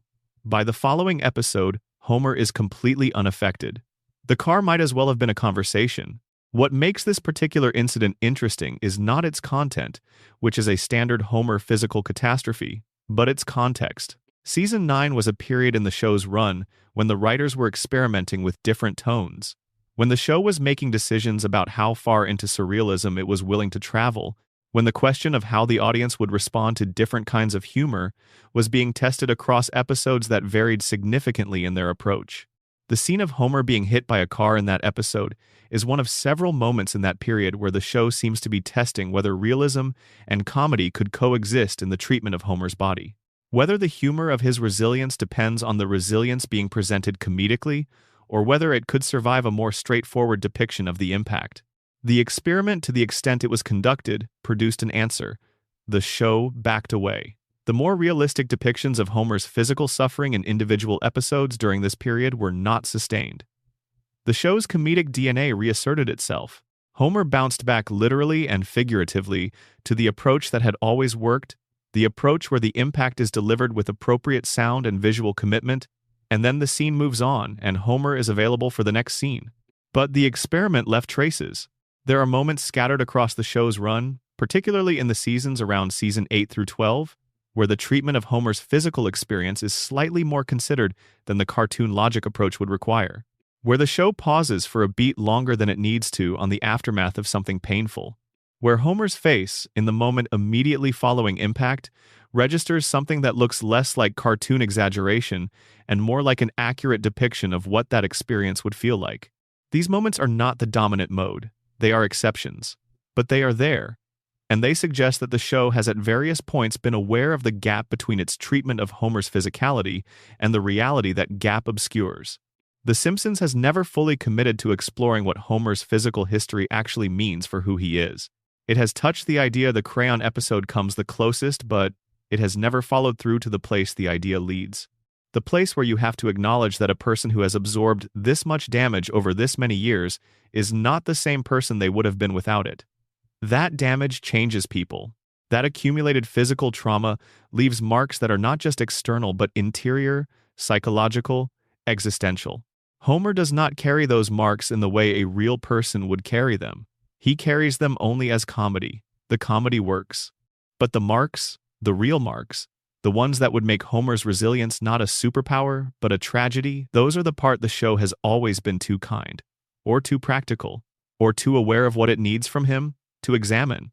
There is also the question of what Homer does not remember. The show has depicted Homer's memory as selective in ways that are partly character-based and partly plot-convenient. He forgets things that would complicate the current episode's story. He remembers things that the episode needs him to remember. His memory function seems to be organized around narrative requirements rather than any consistent internal logic about how memory actually works. But the specific things Homer forgets are worth noting. He forgets things that happened to him, things that were significant, that the show presented as significant in the moment they occurred, things that, in a real person's life, would have left sufficient emotional impression to remain accessible. Homer has forgotten events that he was at the center of, relationships that mattered to him, experiences that should have shaped him. His mother's story, once revealed, should have permanently altered his relationship with Burns. The episode in which Mona Simpson's history is revealed gives Homer, for perhaps the first time, the information necessary to understand why his life has the particular shape it has, why he grew up motherless, why he is the employee he is, why the man whose name he cannot remember is so central to everything that went wrong in the family that made him. Homer has this information. He receives it in an episode that is, by the show's standards, emotionally serious about delivering it. And then subsequent episodes proceed as if he does not have it, or has not fully processed it, or is not connecting it to the present tense situation in which he finds himself. This is the most painful version of Homer's memory failure. Not the forgetting of an injury, which is funny and convenient and part of the format. The forgetting of the context that would allow him to understand his own life. The failure to connect what he knows to what he experiences. The inability to build, from the pieces the show has given him, a complete picture of why things are the way they are.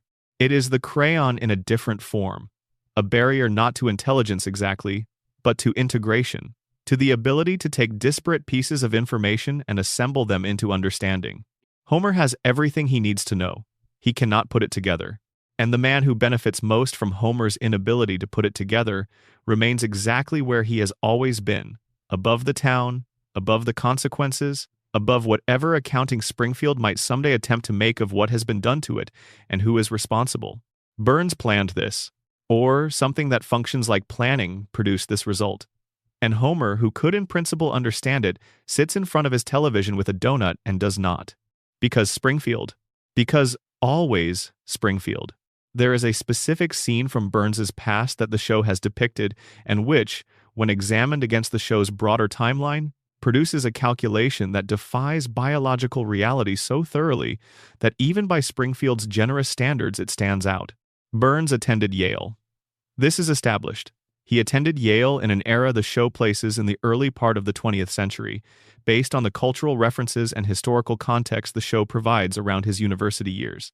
He was a young man then, old enough to attend university, young enough to have the experiences that the show depicts as formative friendships, rivalries, the specific texture of early adulthood in an institution of that kind.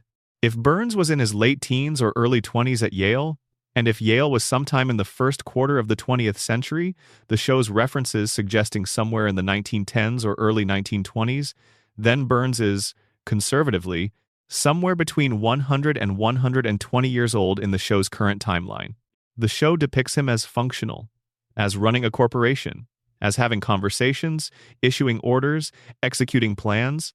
His physical frailty is extensive and well documented, but his cognitive operation, as we have discussed, appears to have been preserved through the weekly treatments in a way that his physical form has not. 120 years of consciousness, 120 years of experience, memory, observation, the accumulated weight of a century of living. Burns has watched more American history firsthand than any currently living human being could. He has watched the entire industrial age from within. He has lived through both world wars, through the Depression, through every decade of the American century that historians write about as the defining era of the nation's development. He has opinions about all of it. The show occasionally allows these opinions to surface, usually for comedic effect, when Burns's reference points reveal their age in contrast to the modern world around him. He refers to things in ways that nobody else in Springfield would refer to them, because nobody else in Springfield remembers when those things were new. He treats certain contemporary developments with the specific contempt of someone who has seen many developments come and go, and has formed strong views about which of them represented genuine progress and which did not. Burns's contempt is not random. It is informed. That is what makes it funny and also slightly terrifying. He is not dismissing things out of ignorance or conservatism in the conventional sense. He is dismissing things from the perspective of someone who was already old when they arrived, who has a longer view than any of the people insisting these developments are important, and who has, across more than a century of observing human behavior and institutional dynamics, arrived at conclusions about what lasts and what doesn't that are at least empirically grounded even if they are wrong. Burns has watched everything change and change again, and come back to something resembling where it started, and the perspective this has given him is one that Springfield cannot fully comprehend, because Springfield does not have the time horizon to comprehend it. This is, perhaps, the most underexplored aspect of Burns's character, what it is like to be that old, to have that perspective, to carry that much time. The show has always treated Burns's age primarily as a source of comedy, the outdated references, the physical frailty, the occasional confusion about what century the current events belong to. But there is something else in there, something the show has touched in its better moments without fully examining. Burns is lonely in the specific way that people who have outlived their contemporaries are lonely. Everyone he knew when he was young is dead, not metaphorically, actually dead. Every person who shared his reference frame, who knew the world as it was before everything that came after, who could understand without explanation why something that the current generation considers settled was once vigorously contested, all of those people are gone. Burns is the last person alive who remembers the things Burns remembers, the living repository of a history that has no other living repositories. Smithers cannot share this. Smithers is a middle-aged man whose personal history is a fraction of Burns's. He can listen, he can be attentive and devoted, and he clearly is. But he cannot actually understand what it means to remember the things Burns remembers in the way you can only understand what you have personally experienced. Burns is surrounded by people. He is not around anyone who knows what it is like to be him. That is a specific loneliness. The loneliness of the person who has arrived, through whatever combination of circumstance and design, at a place where their particular experience has no equivalent in anyone currently around them. The show depicts Burns's isolation primarily as a function of his character, his contempt, his dismissiveness, the barriers his wealth and power create between him and genuine connection. These are real, but underneath them, or perhaps alongside them, is something else. The isolation of someone who has simply lived too long to share the frame of reference that everyone around them is working from. There is an episode, a memorable one, in which Burns encounters something from his past, an old photograph, an old acquaintance referenced in some document, a piece of the world as it was, and for a moment briefly, before the comedy reasserts itself, Burns's expression carries something that looks like grief, real grief, the grief of someone who keeps encountering evidence of a world that existed before the current one, that they knew and that is now entirely gone, leaving only them as proof of its former existence. These moments are rare in the show. The show cannot afford too many of them. Burns as a figure of pure pathos would undermine his function as an antagonist, his function as the organizing malevolence around which Springfield's corruption is arranged. He needs to be terrible to serve the story's needs. But the glimpses are there. Across dozens of episodes, the glimpses are there. A man who has outlived the world he was born into, who is kept alive by treatments that glow in the dark, who remembers things that everyone else has only read about, sitting in a mansion that is far too large for one ancient person, managing an empire that depends on his continued existence, served by the one person in Springfield whose devotion is thorough enough and knowledgeable enough to actually be useful. Burns is too expensive to die. We establish this. But the cost is not only financial, the cost is existential. The cost of existing this long, of being maintained this far past the point where natural processes would have concluded the equation, is one that the treatments cannot address and that money cannot solve. The cost is being the last one left. In a room. In a town. In a century that has moved on without him. And Smithers adjusts the schedule. And the treatments continue. and the lights in Springfield stay on. The national contest around the shooting of Mr. Burns is worth examining more carefully than it typically receives, because the contest reveals something about the relationship between the show's creators and their audience that is both flattering to the audience and quietly revealing about how the mystery was constructed. The show's writers described the mystery as solvable from the available evidence. They designed it with the confidence of people who believed they had planted enough legitimate clues to allow an attentive viewer to reach the correct conclusion. The contest was not a marketing exercise bolted onto a mystery that was intentionally unsolvable. The writers believed, or said they believed, that the evidence was sufficient. The audience in its millions could not solve it. The sample of thousands of entries that the producers reviewed found no winners. One person on a college internet account posted the correct answer on the night of the broadcast before the contest had any widely distributed official channels for submission, and that person could never be located. Afterward, what does this suggest?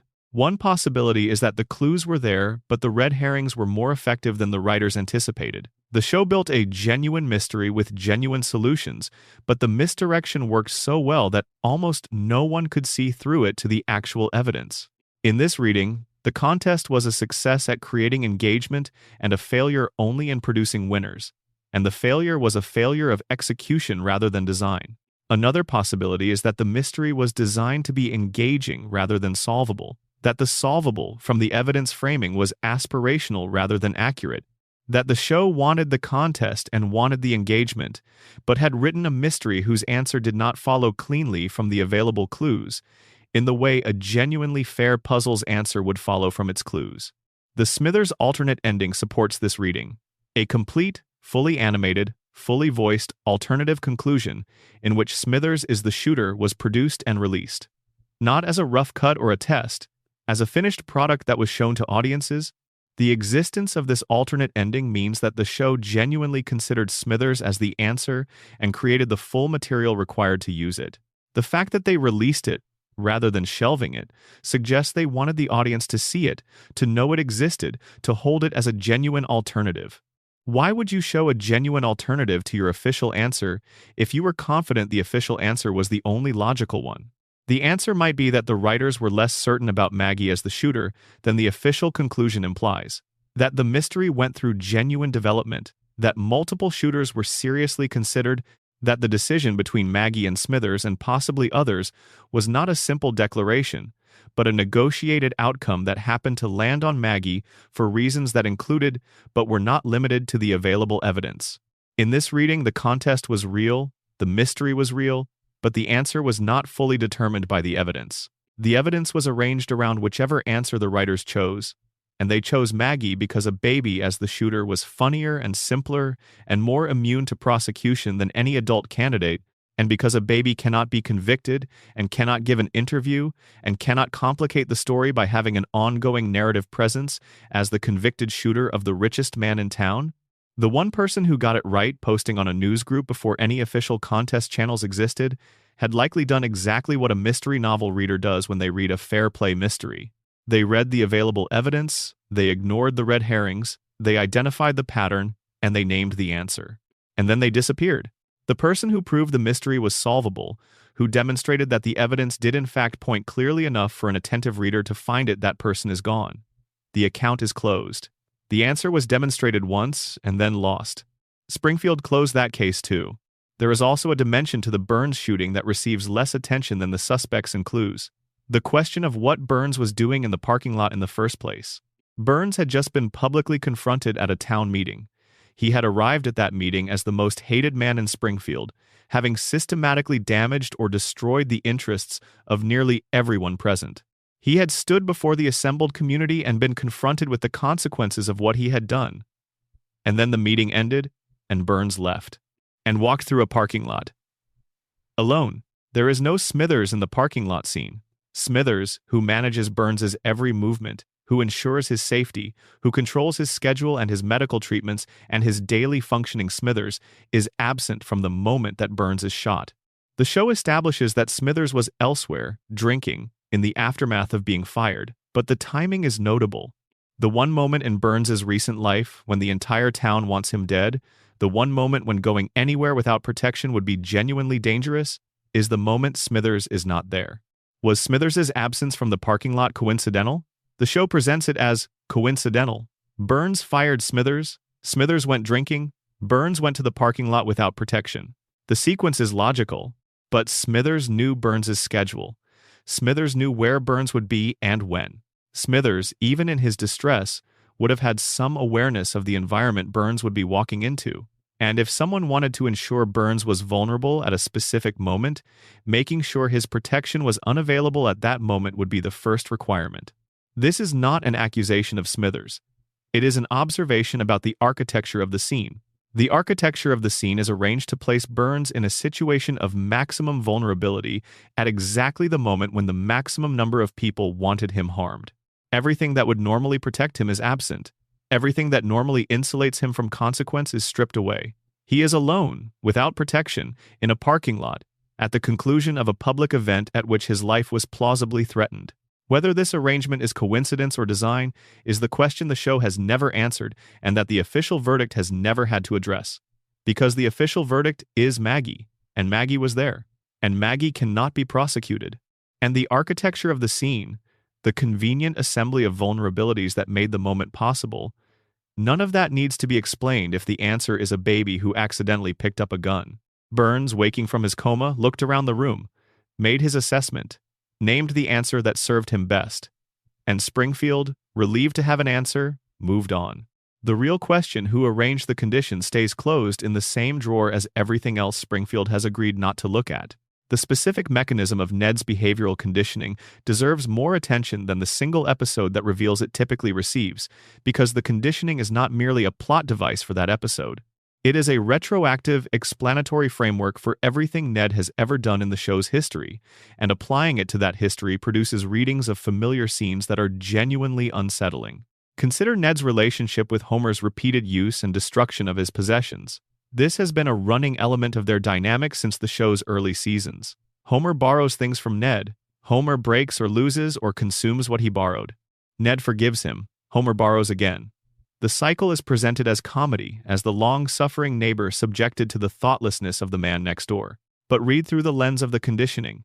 Ned cannot express the anger he should feel at this treatment because the expression of anger was conditioned out of him before he was old enough to consent to the conditioning. When Homer destroys another of Ned's possessions, the response that would be appropriate frustration, a firm boundary, a requirement that Homer account for what he has done, is simply not available to Ned. His nervous system does not allow him to access it. The conditioning suppressed the behavioral pathways that would lead to that response. What Ned experiences in these moments is not patience. It is the wall that the conditioning built around his actual response. He feels what anyone would feel when someone repeatedly takes advantage of them. He simply cannot act on it. And the gap between the feeling and the response, allowed the gap the conditioning created, is where Ned's particular form of suffering lives. The show gets comedy from Ned's inexhaustible tolerance, but the comedy is built on something that, examined directly, is a depiction of genuine psychological pain. Ned is not saintly. He is trapped. He is a man in a cage built by a childhood intervention that he did not ask for and cannot escape, and the cage looks from the outside like virtue. This is the deepest version of the Flanders paradox. Not that goodness is unrewarded in Springfield, but that what looks like goodness in Ned is not goodness in the usual sense. It is an inability to be anything else. The choice is not available to him. And Springfield Homer especially has been benefiting from this for 36 years without any awareness of what they are actually benefiting from. Homer gets a tolerant neighbor because a psychiatrist modified a child without that child's understanding or consent. Springfield gets its good man, and the good man has no access to the alternative. When Ned does break the hurricane episode, the breakdown the show treats it as a revelation, as evidence that there was always more here than the surface presented, and the evidence is correct. But the specifics of what the breakdown reveals are darker than the show's comedic framing fully acknowledges. The breakdown is not merely Ned being pushed past his limit by a series of difficult events. It is the conditioning's temporary collapse under pressure, the moment when the cage door briefly failed. And what came through the cage door, even briefly, was terrifying enough that Ned was institutionalized for it. The question the show never poses is what Ned is like in the spaces where the conditioning is thinnest, not during the breakdown, when the collapse is total and the behavior is correspondingly dramatic. But in the quiet moments, the moments between interactions, when there is no one to be patient with, no Homer to forgive, no community to serve, the moments where Ned is alone with whatever lives under the conditioning, those moments are not shown. The show does not go there. Ned's interiority is depicted primarily through his behavior toward others, and his behavior toward others is entirely controlled by the conditioning. What Ned thinks when he is alone is a mystery the show has never attempted to address. Maybe that is the kindest thing the show has ever done for him. There is a specific piece of evidence from the show's own archive that speaks most directly to Bart's unrealized potential, and it is not an episode about Bart's intelligence or an episode about his relationship with authority. It is an episode about his relationship with a single teacher, a substitute who came to Springfield Elementary for a brief tenure and who, in that tenure, did something that no one at the school had done before. She noticed Bart, not the behavior, not the disruption, not the pattern of infractions. She noticed the person behind the pattern, and she communicated to that person that she found what she noticed worthwhile, not in a treacly, Hollywood inspirational teacher way, in the specific and accurate way that a perceptive person communicates that they have actually seen you rather than the category they expected to find. Bart's response to this was immediate and total. The behavior changed. The engagement changed. The person who showed up in her class was recognizably Bart, but oriented differently toward rather than away, open rather than defended, present in a way that the school had been trying and failing to produce through conventional means for his entire time there. The episode is a story about this transformation and then, inevitably, about its end. The substitute teacher leaves. The change does not survive her leaving. Bart returns to baseline. And the episode, which was about the fragility of positive transformation in the absence of sustained support, becomes a small tragedy of exactly the kind the show does not usually commit to directly. What the episode established was not that Bart cannot be reached. He was reached. Clearly and verifiably, he was reached.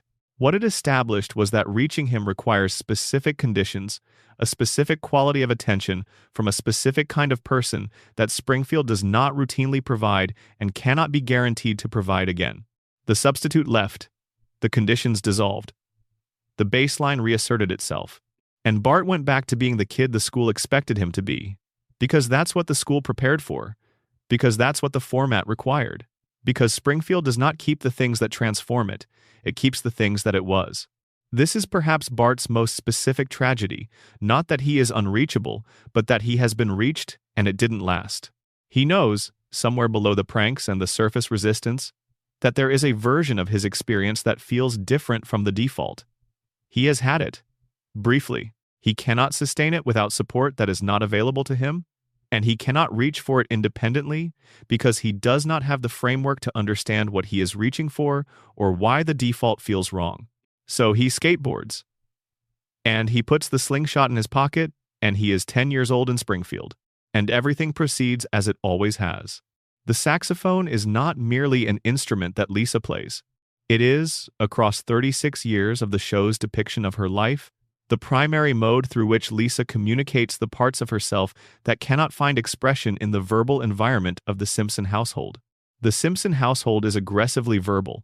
Everyone talks, everyone argues, asserts, defends, demands, insists. The volume of language produced by 4 of the 5 family members is enormous, and the 5th Maggie compensates for her verbal silence through an expressiveness of attention that in some ways says more than the other's constant speech. In this environment, Lisa's saxophone is her private channel. It is the thing she does that the household cannot respond to in the usual way, cannot argue with, cannot reduce to the level of the ongoing domestic negotiation. When Lisa plays, she is outside the reach of the family's verbal habits, in a space where what she is expressing does not need to be translated into terms the household can process. The saxophone sounds she produces in the show are, notably, not pleasant in the early seasons. Not in any conventional musical sense.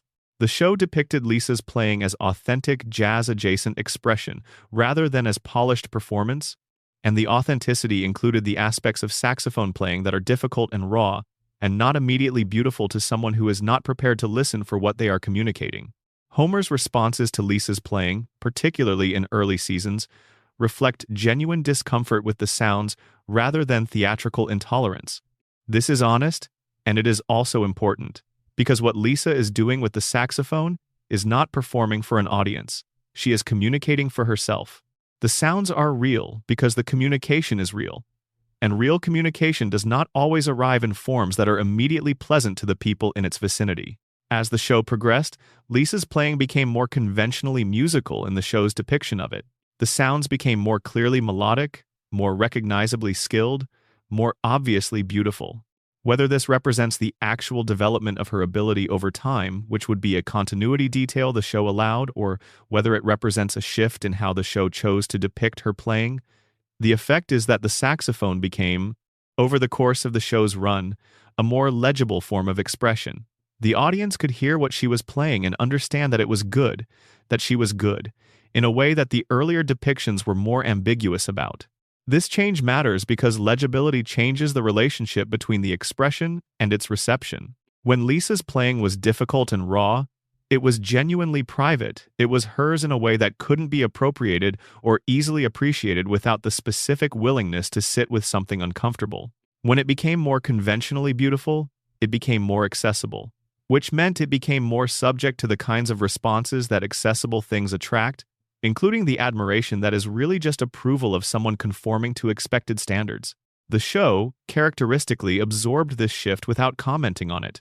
What the saxophone represents most essentially is the proof that there is a Lisa that Springfield does not see, a private Lisa, a Lisa who exists in the expression of something that cannot be argued with or dismissed or redirected towards something more convenient.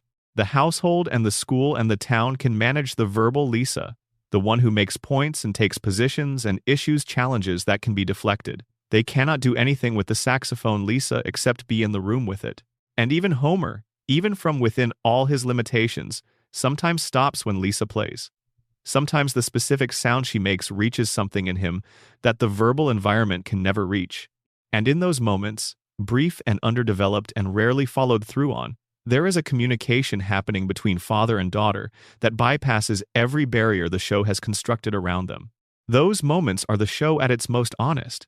And then the saxophone case closes, and Lisa is 8 again, and the moment is over.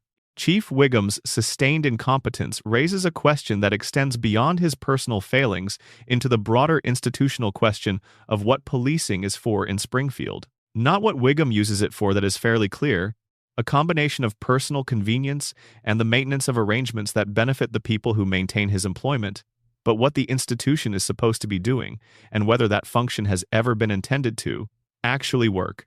The specific form of police failure in Springfield is not random. It has a pattern. The crimes that go unsolved in Springfield tend to be crimes committed against ordinary Springfield residents by the powerful people in the town's institutional hierarchy. The crimes committed by those same ordinary residents against each other, or against property, are more likely to produce some form of police response, however chaotic or misdirected that response might be. This is a recognizable pattern. It is the pattern of policing in communities where enforcement is organized to protect the interests of the people who control the institution rather than to protect the general population. Burns has committed crimes in Springfield. The show has depicted this explicitly. Burns has polluted water supplies, stolen resources, committed what would in any real-world accounting constitute criminal negligence of catastrophic scale. Wiggum has never seriously investigated any of this. Homer has been arrested for minor offenses, multiple times. Springfield's ordinary residents are regularly subject to Wiggum's enforcement attention for small infractions. The enforcement attention goes down the hierarchy, not up. The institution moves against those who are not protected by the arrangement that keeps it in place. This is not a cartoon exaggeration. This is a reasonably accurate depiction of how certain real law enforcement institutions operate, stripped of the complexity that would make it uncomfortable to engage with in an animated family comedy. The show depicts it as comedy. The comedy works. But under the comedy is a structural observation that is not funny at all. Springfield's police serve Springfield's power structure. The power structure is Burns and Quimby and the arrangement between them. Everyone outside that arrangement is either a beneficiary of enforcement or a target of it, with little middle ground. Wiggum is not the cause of this arrangement. He is the product of it. He is the chief of police that this particular arrangement requires. Someone whose incompetence is useful because competence would threaten the arrangement, whose corruption is manageable because it operates within the bounds of what the arrangement tolerates, and whose tenure can be sustained indefinitely because the people with the power to remove him have no interest in doing so. He is, in this reading, not the problem. He is the symptom. The problem is the arrangement that needs him, the arrangement that produced him, the arrangement that Springfield has been maintaining since before the show began and will maintain as long as the show continues. The financial impossibility of Moe's Tavern is real, and it is compounded by a specific detail that the show has depicted often enough to be notable: the bar's proximity to catastrophe. Moe's has been involved in, damaged by, or adjacent to more Springfield disasters than almost any other establishment. It has been robbed, it has been flooded, it has been partially destroyed. It has been the scene of events whose consequences should have necessitated significant renovation and reconstruction. And it keeps being exactly the bar it always was. The slightly too dark lighting, the not quite clean surfaces, the bar stools in their permanent arrangement, the particular quality of air that any bar acquires after decades of operating in the same space, all of this persists through everything that should have disrupted it. Moe himself has been the subject of a remarkable number of failed romantic relationships for a secondary character. The show has given him real attempts at connection across its run, not just comic relief involving romantic inadequacy, but genuine episodes in which Moe encounters someone who might have worked out, who might have seen what there is to see in him, and the relationship develops with enough care that the audience roots for it to succeed. They do not succeed. The pattern is too consistent to be accidental. The show is making a deliberate choice about who Moe gets to be. He gets to be the bartender whose loneliness is permanent. He gets to have moments of real connection that are then taken away, because removing them is funnier than sustaining them, and because sustaining them would change the character in ways the show cannot accommodate. Moe needs to be behind the bar. Moe needs to be available to Homer. Moe needs to be exactly as he was last episode, which means the romantic possibilities have to fail. The plot hole here is the emotional one. The show has shown us enough of Moe to know that he deserves the possibility of what it keeps denying him. And knowing that makes the denial harder to watch as comedy and easier to watch as something else. There is one specific relationship the show gave Moe that is worth naming. The episode where he develops a relationship with Maggie. Not romantic, obviously this is a man and an infant, and any other reading would be strange and wrong. But the show found something genuine in the idea of Moe as a figure who Maggie responded to positively, who took care of her for a brief time, who was seen by her in the specific, uncomplicated way that babies sometimes see adults who are open to being seen. Maggie did not judge Moe. She had no prior information about him, no community consensus to draw on, no accumulated knowledge of his failures and his despair. She simply responded to him as he was in the moment. And he was, in those moments, tender, careful. More careful with something small and fragile than you might expect from a man whose emotional armor is so thick. The episode worked because it was honest about something the show usually doesn't name directly, that Moe is capable of more than his circumstances have produced. That the life he has is not the only life he could have had, and that the gap between what he is and what he might have been is not the result of a fundamental inadequacy in him, but of accumulated circumstances that kept closing the doors before he could get through them. Maggie found the door briefly open. The episode ended. The door closed, and Moe went back behind the bar. The Simpsons house is impossible in its spatial economics and its structural resilience and its financial maintenance under Homer's salary. We have established all of this. But there is another dimension to 742 Evergreen Terrace that is worth examining. What the house represents as an emotional object and how the show uses it. The house is the consistent container of the show's emotional reality in a way that no other location in Springfield is. Moe's Tavern is where Homer's social life lives. Springfield Elementary is where the children's public life lives. The power plant is where Homer's economic life lives. But the house is where everything else lives. The private life, the family life, the version of each character that exists when no one outside the family is watching. The show has used the house's interiority with care. The living room couch, the couch gag, is one of the show's signature elements.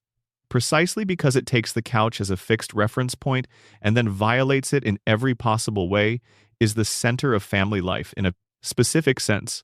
The family assembles there. They watch television there.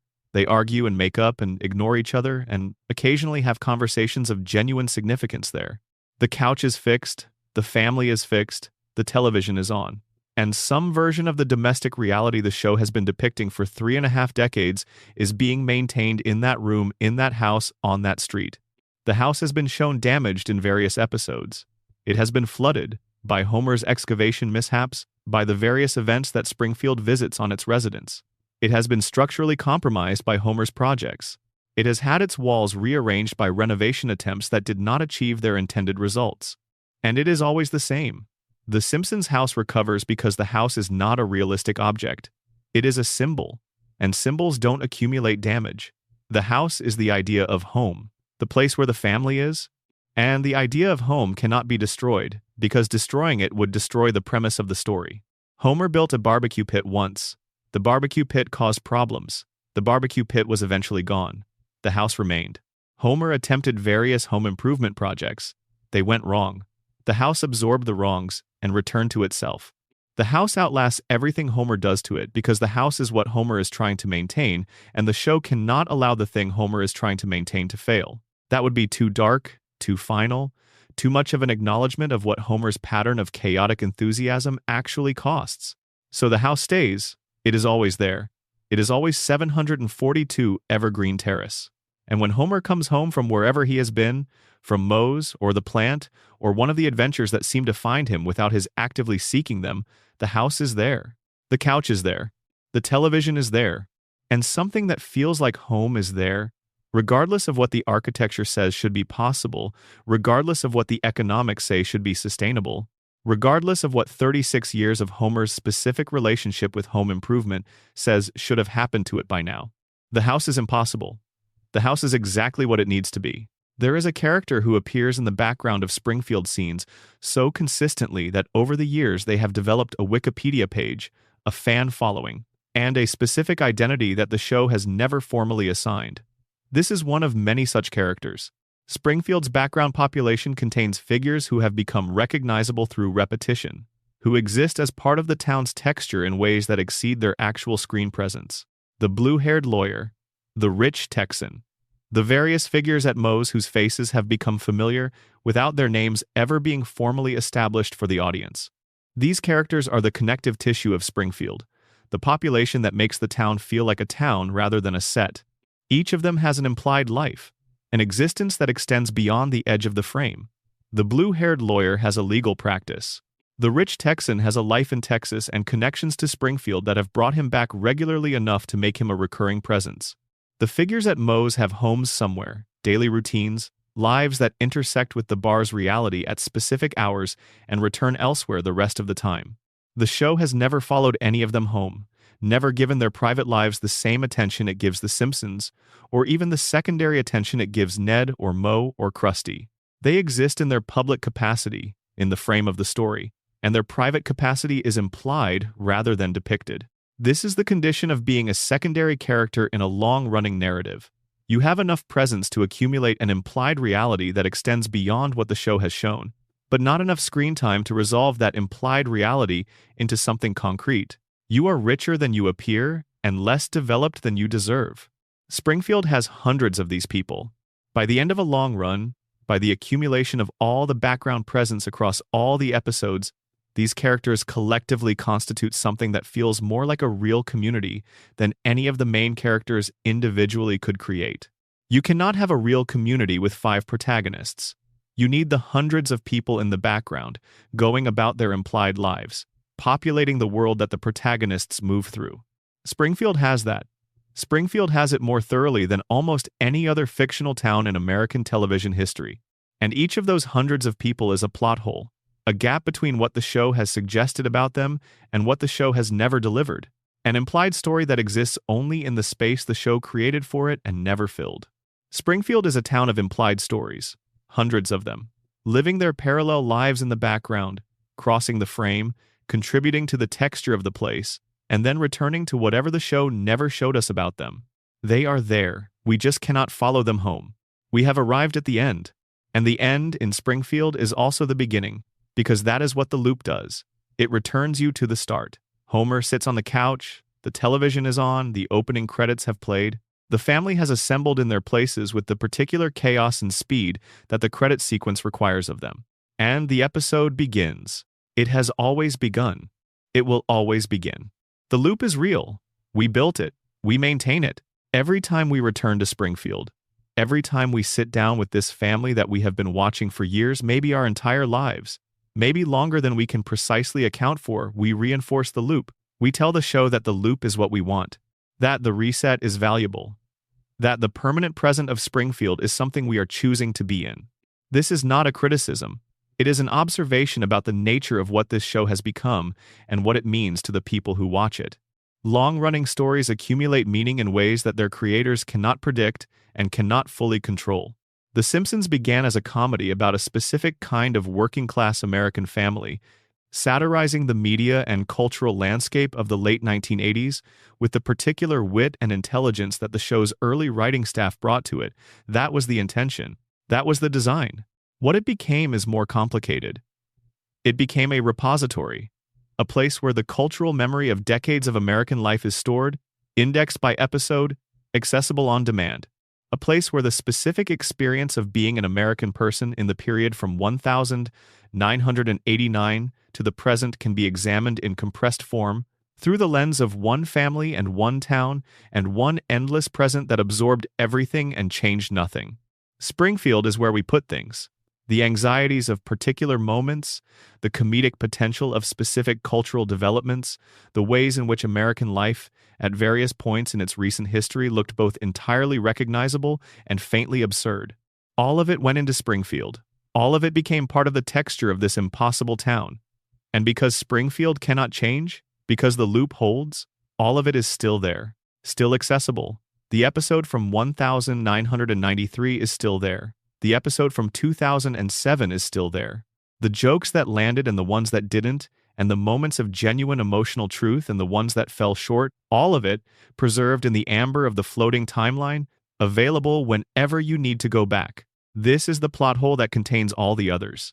The show cannot change because we cannot let it change, because changing it means acknowledging that time has passed, and that acknowledgement requires sitting with what the passage of time means, that we are older, that the world is different, that the things we reached for when we first found this show are not the things we reach for now, or are the same things but understood differently, reached for from a different place in our own lives. The Simpsons is a show about a family. It is also a show about time, about what we want time to do and what time does anyway, regardless of what we want, about the gap between the life we imagine for ourselves and the life we actually end up inhabiting. About love, which is the thing that persists through all the gaps and all the changes and all the accumulated years. Homer loves his family. This has never been in doubt.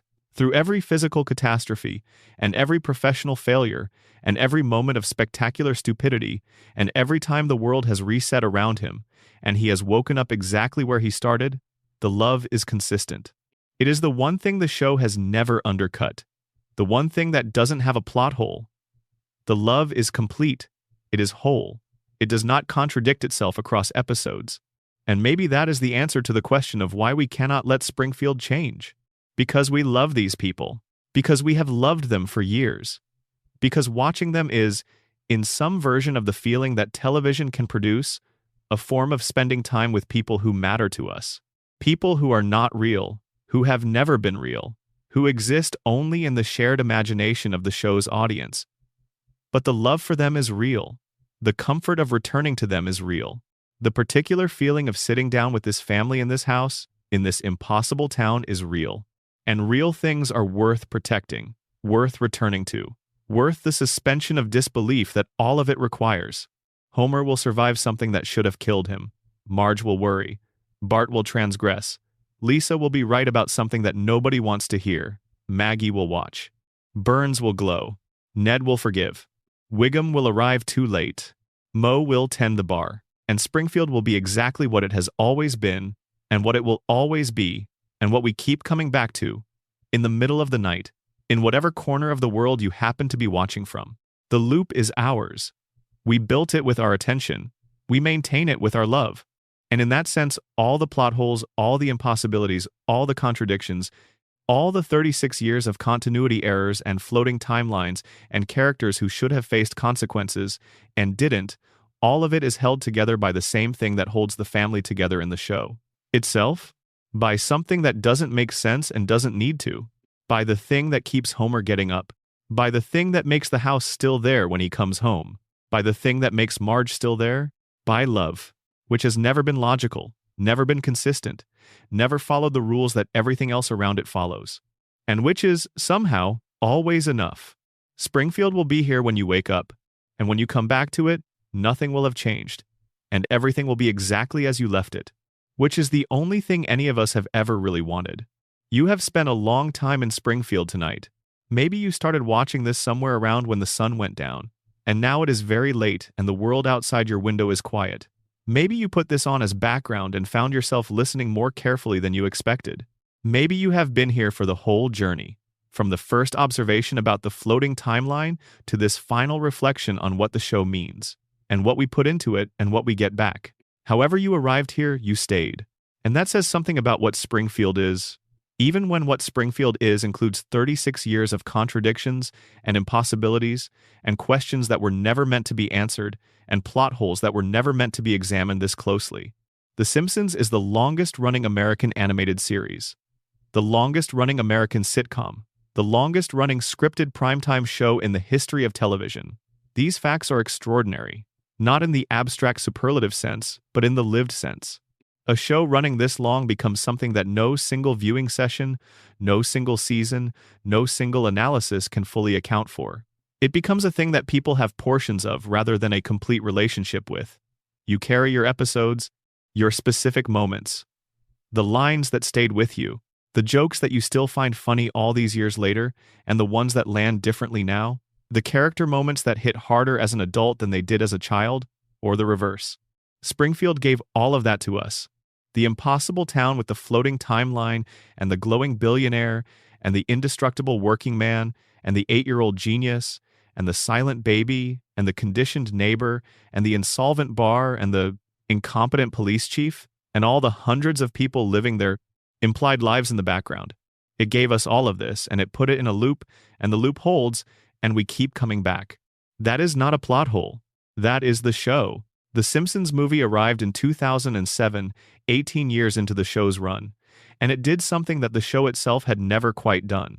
It allowed the consequences of Springfield's foundational premise to fully arrive, not in a single episode that would reset by the following week, but across a feature-length narrative that gave the premise room to breathe and develop into something more completely realized than any individual episode had ever managed. The plot of the movie Homer pollutes the lake, the EPA seals Springfield under a dome, the family must save the town is a premise that the show had been building toward for years without knowing it. Every episode in which the power plant leaked, every three-eyed fish that swam through Springfield's rivers, every moment in which the town's environmental catastrophe was treated as background noise rather than the ongoing crisis it actually represented, all of that was prologue to the movie's central crisis. The dome is the movie's most striking invention. The United States government, confronted with Springfield's accumulated environmental damage, determines that the town must be physically contained to prevent the contamination from spreading to the rest of the country. A glass dome is lowered over the entire town. The people inside are sealed in. This is not played as tragedy in the way it perhaps deserves to be. The movie uses the dome as a comedy engine, a constraint within which its action sequences and plot developments unfold. But the underlying premise of the dome, if you hold it seriously for a moment, is harrowing. The federal government of the United States has made the administrative determination that Springfield is so thoroughly contaminated, so comprehensively toxic, that the correct response is to contain it. Not to remediate it, not to begin a cleanup process, to seal it off, to treat it as a contained hazard zone rather than a community of people. The people inside the dome are not evacuated before it goes up. They are sealed inside it. Every Springfield resident, every person who has been living in this town and drinking its water and breathing its air and living downwind of Burns's cracked cooling towers for years, they are all inside when the seal goes up. This is presented in the movie with enough comedic framing that the horror is kept at a comfortable distance, but the horror is there. The people of Springfield are classified as environmental hazards by their own government. They are contained, and the contamination that necessitated their containment, the radiation, the pollution, the accumulated decades of Burns's plant leaking into the water table, that contamination is in their bodies, has been in their bodies. The dome doesn't address what is already in them. It just keeps them from spreading it. The movie resolves this through Homer's heroic intervention and a cleanup effort that removes the dome. Springfield is restored to its pre-dome condition. The story ends. And then the show resumed. Goods Get at Springfield was exactly as it had been before the movie, and the dome was never mentioned again as a formative event in the town's history. Not the government classification, not the experience of being sealed in, not the physical fact of the dome having descended and then risen. The movie happened. Springfield absorbed it. The reset occurred. This might be the most complete illustration of how Springfield's denial mechanism works. Not just the small resets between episodes, but the large-scale erasure of a feature film-length catastrophe, restored to the baseline as completely as any individual episode's events ever were. The dome came down, the dome went away. Springfield remembered neither. And somewhere in the water table, the contamination continues, patient as geology, not asking to be remembered, not requiring acknowledgement, simply present. The Treehouse of Horror episodes occupy a special category in the show's catalog. They are the annual Halloween anthology episodes, and they operate under a set of rules that are clearly different from the show's standard rules. Characters die, often graphically. The supernatural is permitted. Events occur that could not occur within the show's standard logic. And then, next week, everything is fine. The Treehouse of Horror episodes are officially non-canonical. The show does not expect the events within them to be remembered or referenced in subsequent regular episodes. They are the show's designated space for operating outside its own constraints. This is clean in theory.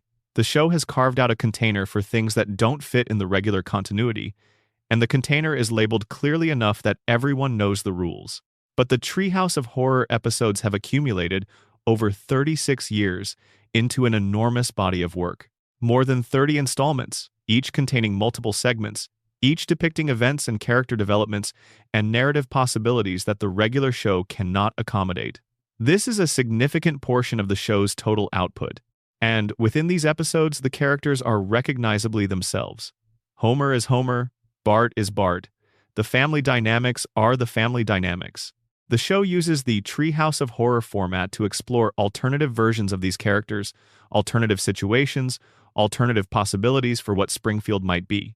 And while the canon disclaimer protects the regular continuity, the accumulated episodes have their own internal logic, their own thematic consistency, their own way of revealing things about the characters that the regular show cannot access. The horror anthology format permits the show to examine its characters under extreme pressure. When Homer becomes a monster in a Treehouse segment, he is acting on impulses that the regular show can only imply.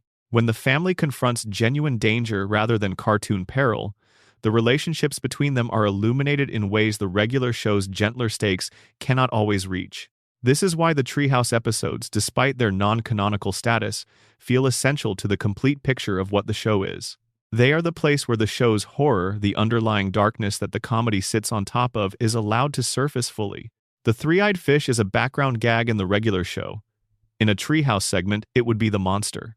The radiation that the regular show treats as an ongoing absurdist premise would, in the horror format, be the catastrophe it actually is.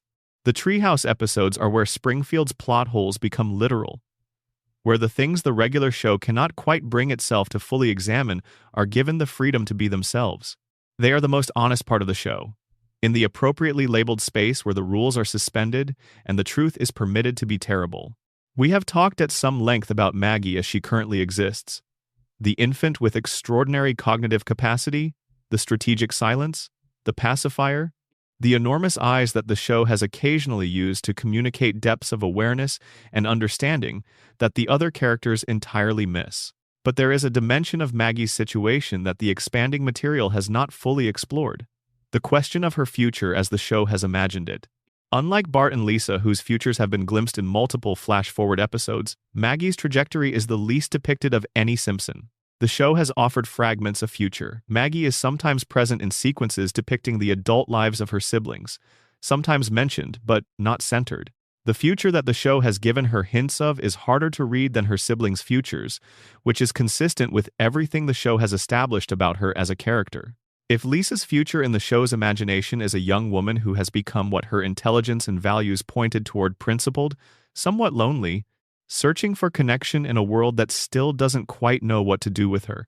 And if Bart's future is a man who carried his 10-year-old self further into adulthood than the 10-year-old self was equipped for, then Maggie's future is genuinely unknown. This is deliberate. The show has always understood that Maggie's unknowability is her most important quality. She is the one whose potential is most genuinely open. The one whose trajectory the show has declined to sketch. She could become anything. The silence could resolve in any direction. The strategic intelligence the show has attributed to her could, when language finally comes, produce anything from a scientist to an artist to something the show has not yet imagined. Or the silence could simply continue, could remain the defining feature of whoever she becomes, not as a strategic choice but as a personality, a mode of existing in the world that turns out to be not a temporary infant silence, but the specific quality of a person who expresses themselves through means other than words. The show has occasionally gestured toward Maggie's vocalizations. The first word, voiced by Elizabeth Taylor. The sounds she makes that register as communication to those paying attention. The pacifier itself as an expressive tool, manipulated to convey states that language would struggle to capture. What would Maggie say if she decided to say something? The show will probably never answer this. The show has probably decided, correctly, that the unanswered question is more valuable than any answer. That Maggie's future is best left as potential as the space where anything might happen, preserved intact precisely because it has never been resolved into something that closes down the possibilities. The youngest Simpson is the most open, the one with the most future ahead of her in every sense. And the show's refusal to resolve what that future looks like is perhaps the most honest thing it has done with her. To leave her as possibility, indefinitely, in a show where everything else has been fixed. Maggie remains open. And in a town where everything else is locked, that is extraordinary. Here is the genuine mystery beneath all the plot holes, the one that a video about Springfield's impossible continuity can gesture toward but not fully solve. Why does any of this matter to us? Not why do we notice the plot holes. We have spent considerable time on that, and the reasons are clear enough. The show is long and smart and has been examined by millions of attentive people over decades. Plot holes get noticed when enough people look at something for long enough. But why, after noticing, do we keep watching? The question applies beyond The Simpsons. It is the question about narrative attachment in general, about why we become invested in fictional people, and why that investment persists even after we have identified, clearly and often, the seams in the fiction. Why we keep going back to the bar at Moe's even though the economics are impossible. Why we keep rooting for Homer even though he has not changed in 36 years. Why we still want to know what Maggie is thinking even though the show has been declining to tell us for decades. Part of the answer is habit. Television watching in particular is shaped by habit in ways that other cultural consumption is not. Books are picked up and put down. Films are visited and completed. But television, especially long-running serial television, becomes a rhythm, a regular appointment, something that is part of the structure of the week rather than a discrete event within it. The Simpsons has been part of the weekly rhythm of American life for 36 years. For many of the people watching it now, there is no memory of a life without it as a background constant. But habit alone does not explain the attachment. People form habits around things that don't mean anything to them, and those habits dissolve when the thing is removed. The Simpsons produces something more than habit. It produces the specific kind of attachment that we form with places and people who were present during significant periods of our own development. The first time you watch this show is part of your history now.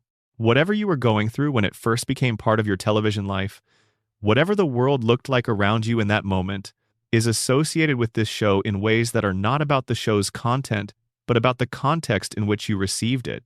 This is why the plot holes do not damage the attachment. The plot holes are external to the emotional content of the relationship. You don't love a hometown less because you eventually notice its contradictions. The contradictions and the love coexist. The love came first and the contradictions arrived later, and the love organized them into part of the picture rather than damage to it. Springfield is home in this way, not literally, not in any verifiable sense, but in the emotional architecture of many people who have been watching this show for years.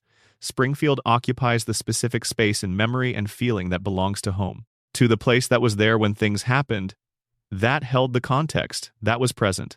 And home in that sense is never entirely coherent. Home is also full of plot holes, things that don't quite add up, stories that contradict each other depending on who's telling them. A past that has been revised in the family's telling often enough that the original is hard to locate. Rules that applied when you were young that nobody applies now and nobody can exactly explain. The dog that died and was somehow replaced by a dog of the same name, without the official narrative of this change being fully articulated. Home has plot holes. We love it anyway. We love it in part because of them. Springfield has plot holes. We love it anyway. We love it in part because of them. Because they are the evidence of time, of a long relationship with something that has been around long enough to accumulate its own contradictions. Something that has been present across enough of our lives to develop the specific texture of real things, which includes imperfection, inconsistency, the accumulation of small errors that any sufficiently long story will collect. The plot holes are the proof that The Simpsons is old, that it has been here, that it was here before many of us were formed, and that it will likely be here after we are something different from what we are now. And old things that have been here that long, things that were present across the span of a life, or a significant portion of one, those things are not judged by the standard of perfection. They are loved with the specific love that belongs to imperfect things that stayed. The Simpsons stayed. That is the whole answer. That is everything. Springfield's plot holes are the wrinkles in the face of something that has been loved for a very long time. We would not have them any other way. Sleep now. The loop is here. Springfield is here. And when you wake up in the morning, it will still be exactly where you left it. It always is. There is something that the show has done across its entire run that rarely gets the attention it deserves when people discuss what makes Springfield feel like a real place. Something that is so consistent and so well executed that it has become invisible in the way that the best design becomes invisible, present enough to shape the experience completely, subtle enough that you only notice it when it is absent. The music. Alf Clausen composed the show's score for 3 decades, producing original music for each individual episode in a way that is almost unheard of in American television. Most television shows use licensed music or a library of pre-produced cues that are dropped into scenes based on emotional need. The Simpsons produced original orchestral compositions tailored specifically to individual scenes, individual moments, individual emotional beats. This meant that the show had a living musical dimension that tracked the story in real time. The music was not ambient atmosphere. It was not a generic comedy score applied uniformly across scenes of similar type. It was responsive. It knew where it was in the story and what the scene needed, and it delivered that with the precision that a fully engaged compositional process can achieve. The result is that The Simpsons has some of the most emotionally specific music in American television history. The cues for Homer's relationship with Marge carry a warmth that the show's comedy could not produce through dialogue alone. The cues for Springfield's crowd moments have an orchestral scale that makes the town feel larger and more consequential than its animated characters would suggest. The cues for the show's most affecting scenes, Mona Simpson's departure, the gorge fall, Maggie's first word, achieve something that elevates those scenes above what the animation and dialogue could accomplish without the musical support. The music is also funny. The show's comedy is often underscored by music that participates in the joke rather than simply accompanying it, that has a sense of humor about the scene it is scoring and deploys that humor through compositional choices rather than through additional dialogue or visual gags. This adds a layer of comedy that works on the audience without the audience necessarily being conscious of it. The music makes things funnier than they would be without it, and the audience registers the result, the laughter, the pleasure without always registering the cause. All of this is relevant to the plot hole discussion because the music is one of the things that makes Springfield's impossibilities feel possible. The music provides emotional continuity across the show's inconsistencies. When the geography doesn't quite match, when the backstory has changed, when a character who should be affected by a previous episode's events is not, the music provides a consistent emotional texture that bridges the gap. It tells you how to feel about what you are seeing, and how you feel about it is more determinative of your experience than whether the internal logic is consistent. This is the deepest magic trick the show performs. Not the visual gags, not the celebrity cameos, not the topical satire, though all of these are real and valuable. The deepest magic is the music that has been telling you for 36 years that this family and this town and these impossible people matter. That what is happening on screen deserves your emotional investment regardless of whether it is internally consistent. You have been told by the music, every episode, that Springfield is real, that these stakes are real, that this love is real, and you have believed it, because the music made it true. Abraham Simpson grandpa to the family, Abe to the nursing home, an old man to everyone else in Springfield who encounters him, is perhaps the most under-examined character in the show's main cast. Not a secondary character, not a background figure, a member of the principal family, someone who appears with significant frequency across the show's run, someone who has been given episode-level plots and emotional backstory, and the specific dignity that the show's best character work always provides. And yet Abe exists, in the audience's collective memory and in the critical discourse around the show, primarily as a comic device, the unreliable narrator, the man whose stories are interminable and of questionable factual content, the source of WW2 anecdotes that shift details between tellings, the nursing home resident who receives too few visitors and who has, perhaps understandably given the circumstances, developed a relationship with reality that is somewhat flexible. This framing is real. The show does use Abe this way, and the comedy of his particular relationship with narrative accuracy is genuinely effective. But the framing misses something important about what the show has also done with him. Abe knows things. Specifically, Abe knows things about the Simpson family's history that he has withheld for reasons that the show has made variably clear across its run. He knows the truth about Mona's disappearance and chose to lie to Homer about it for decades. He knows about the arrangement he struck with Burns, the deal that guaranteed Homer's employment in exchange for Abe's silence about something Burns had done. He has been in possession, across the full run of the show, of information that would have materially altered Homer's understanding of his own life, and he has chosen not to share it. This makes Abe something more than the comic figure he primarily presents as. It makes him a character whose central action across the show's history is one of sustained concealment. He has been keeping Homer in the dark about the fundamental architecture of his own circumstances. Not out of malice, the show does not frame Abe as malicious, and the emotional relationship between him and Homer, when the show gives it space, is clearly genuine.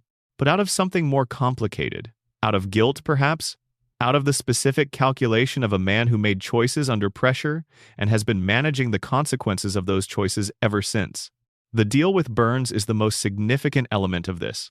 Burns had done something the show keeps the specific nature of the crime somewhat vague, which is typical for the show when it needs to establish a fact about the past without committing to too much detail, and Abe discovered it. Abe had leverage. Burns had resources and power and the willingness to use both. The outcome was an arrangement. Abe's silence in exchange for Homer's perpetual job security. This arrangement benefited Homer materially. Homer has a job he would probably have been fired from many times over in the absence of the deal. The economic foundation of the Simpson family's life, the house, the car, the children's stability, rests on the deal Abe made. But the deal also required Abe to be in an ongoing relationship with the man who destroyed his family. The man whose actions drove Mona away, who pursued her for decades, who twice forced her to flee, and who has been, in the background, one of the primary architects of the shape Homer's life took. Abe's deal with Burns is not a simple transaction. It is a sustained accommodation of the person responsible for the most significant harm in Abe's personal history. The show has occasionally given Abe moments of awareness of this. Moments where the comedy falls away and something more genuine surfaces, the old man who made choices he cannot entirely be proud of, and who carries those choices in the way that old people carry the weight of what they did when they were young and had less understanding of what those actions would cost. Abe is not simply the unreliable narrator. He is the character who knows the most and has shared the least. The repository of the Simpson family's buried history. The man whose stories are dismissed as fiction, who is, in the most important sense, the only one who has the complete picture. And Homer, who never quite connects the dots, who cannot put together what he knows about Burns and what he knows about his mother and what he knows about his father's deal. Homer reaches for Abe's hand in the moments when the show allows it. And the old man holds on, and neither of them says what needs saying. Because in Springfield, what needs saying usually doesn't get said. The silence is also a kind of love. It is a complicated kind. But in this town, with this family, the complicated kind is the only kind available. And it will have to be enough. If you had to identify the single most important plot hole in The Simpsons, the one that everything else radiates outward from a strong case, could be made that it is not anything we have discussed so far. Not the floating timeline, not Homer's survival rate, not Burns's impossible longevity.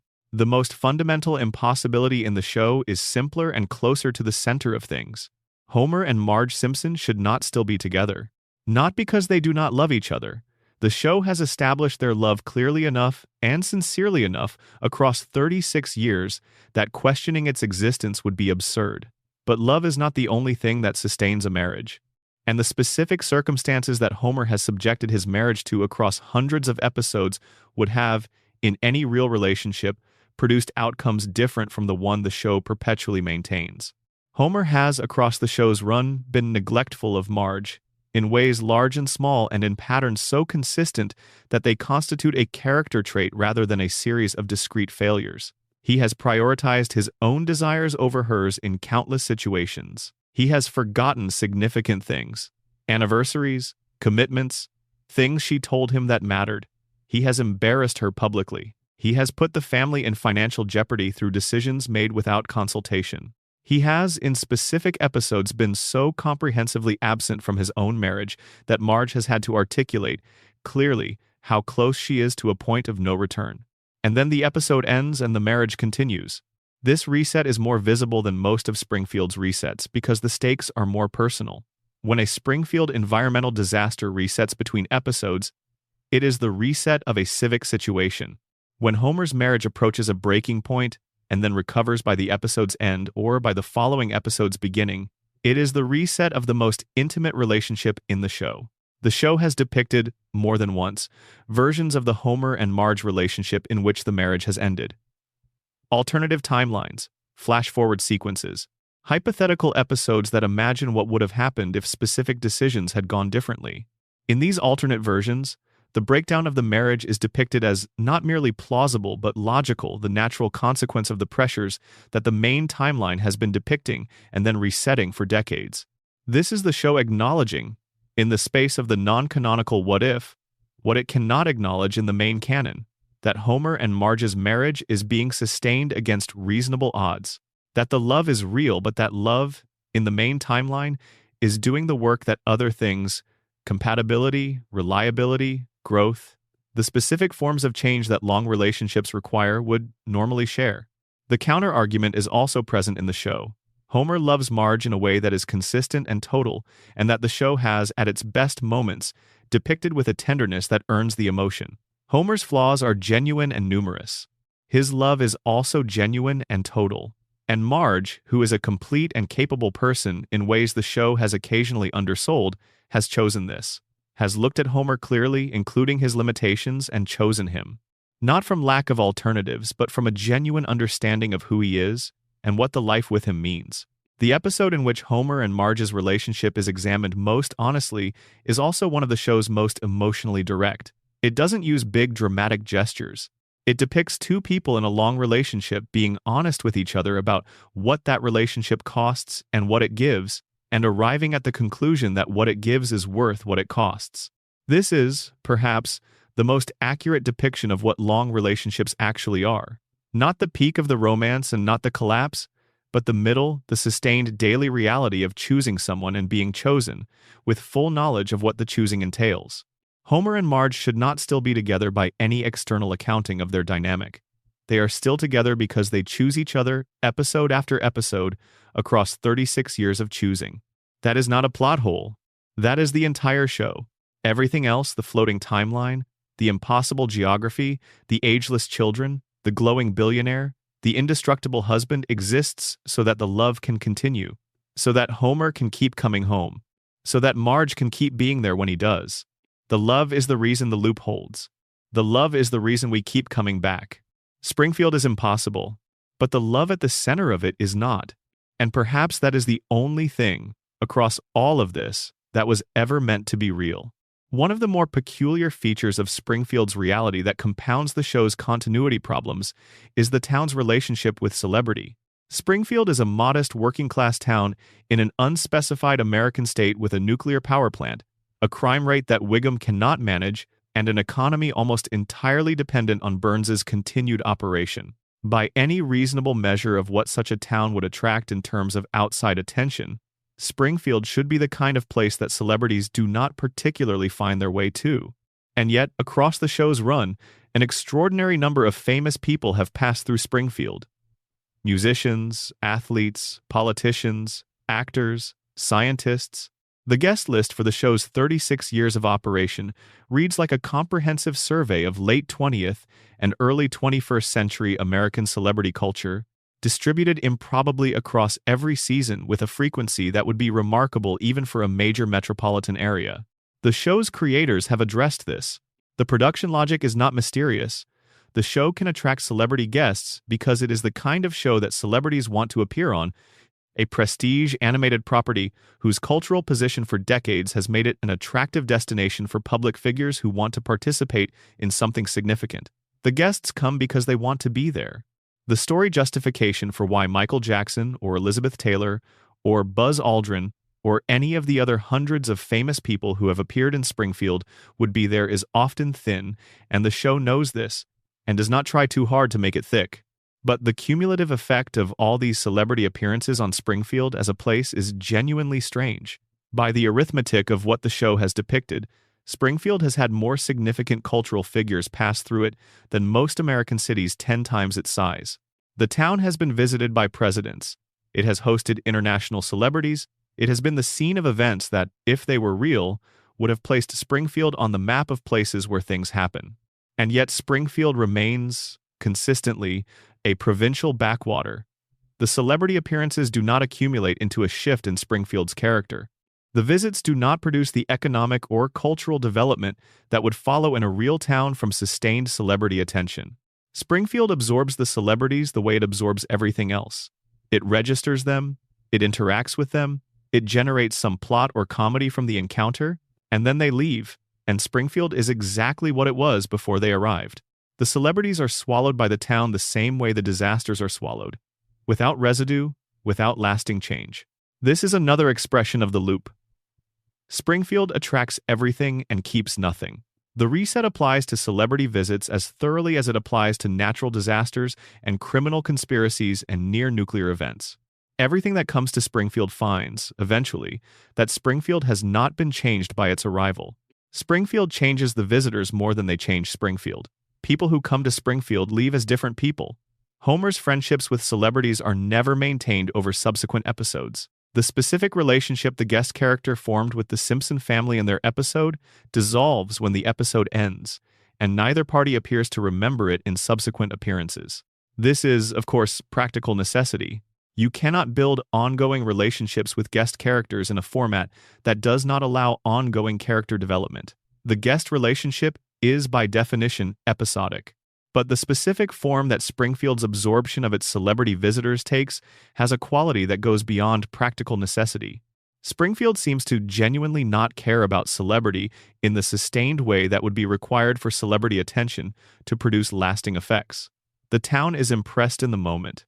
It responds to famous people with the enthusiasm of people who recognize that something significant is happening.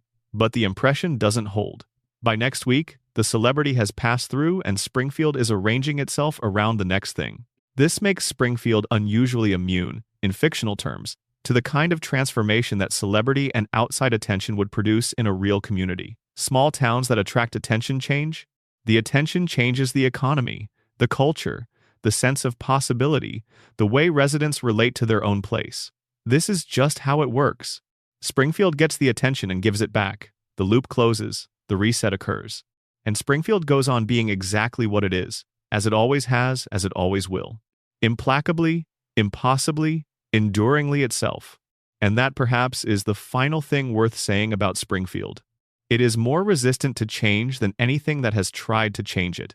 More persistent than any disaster, more durable than any celebrity visit, more enduring than any catastrophe.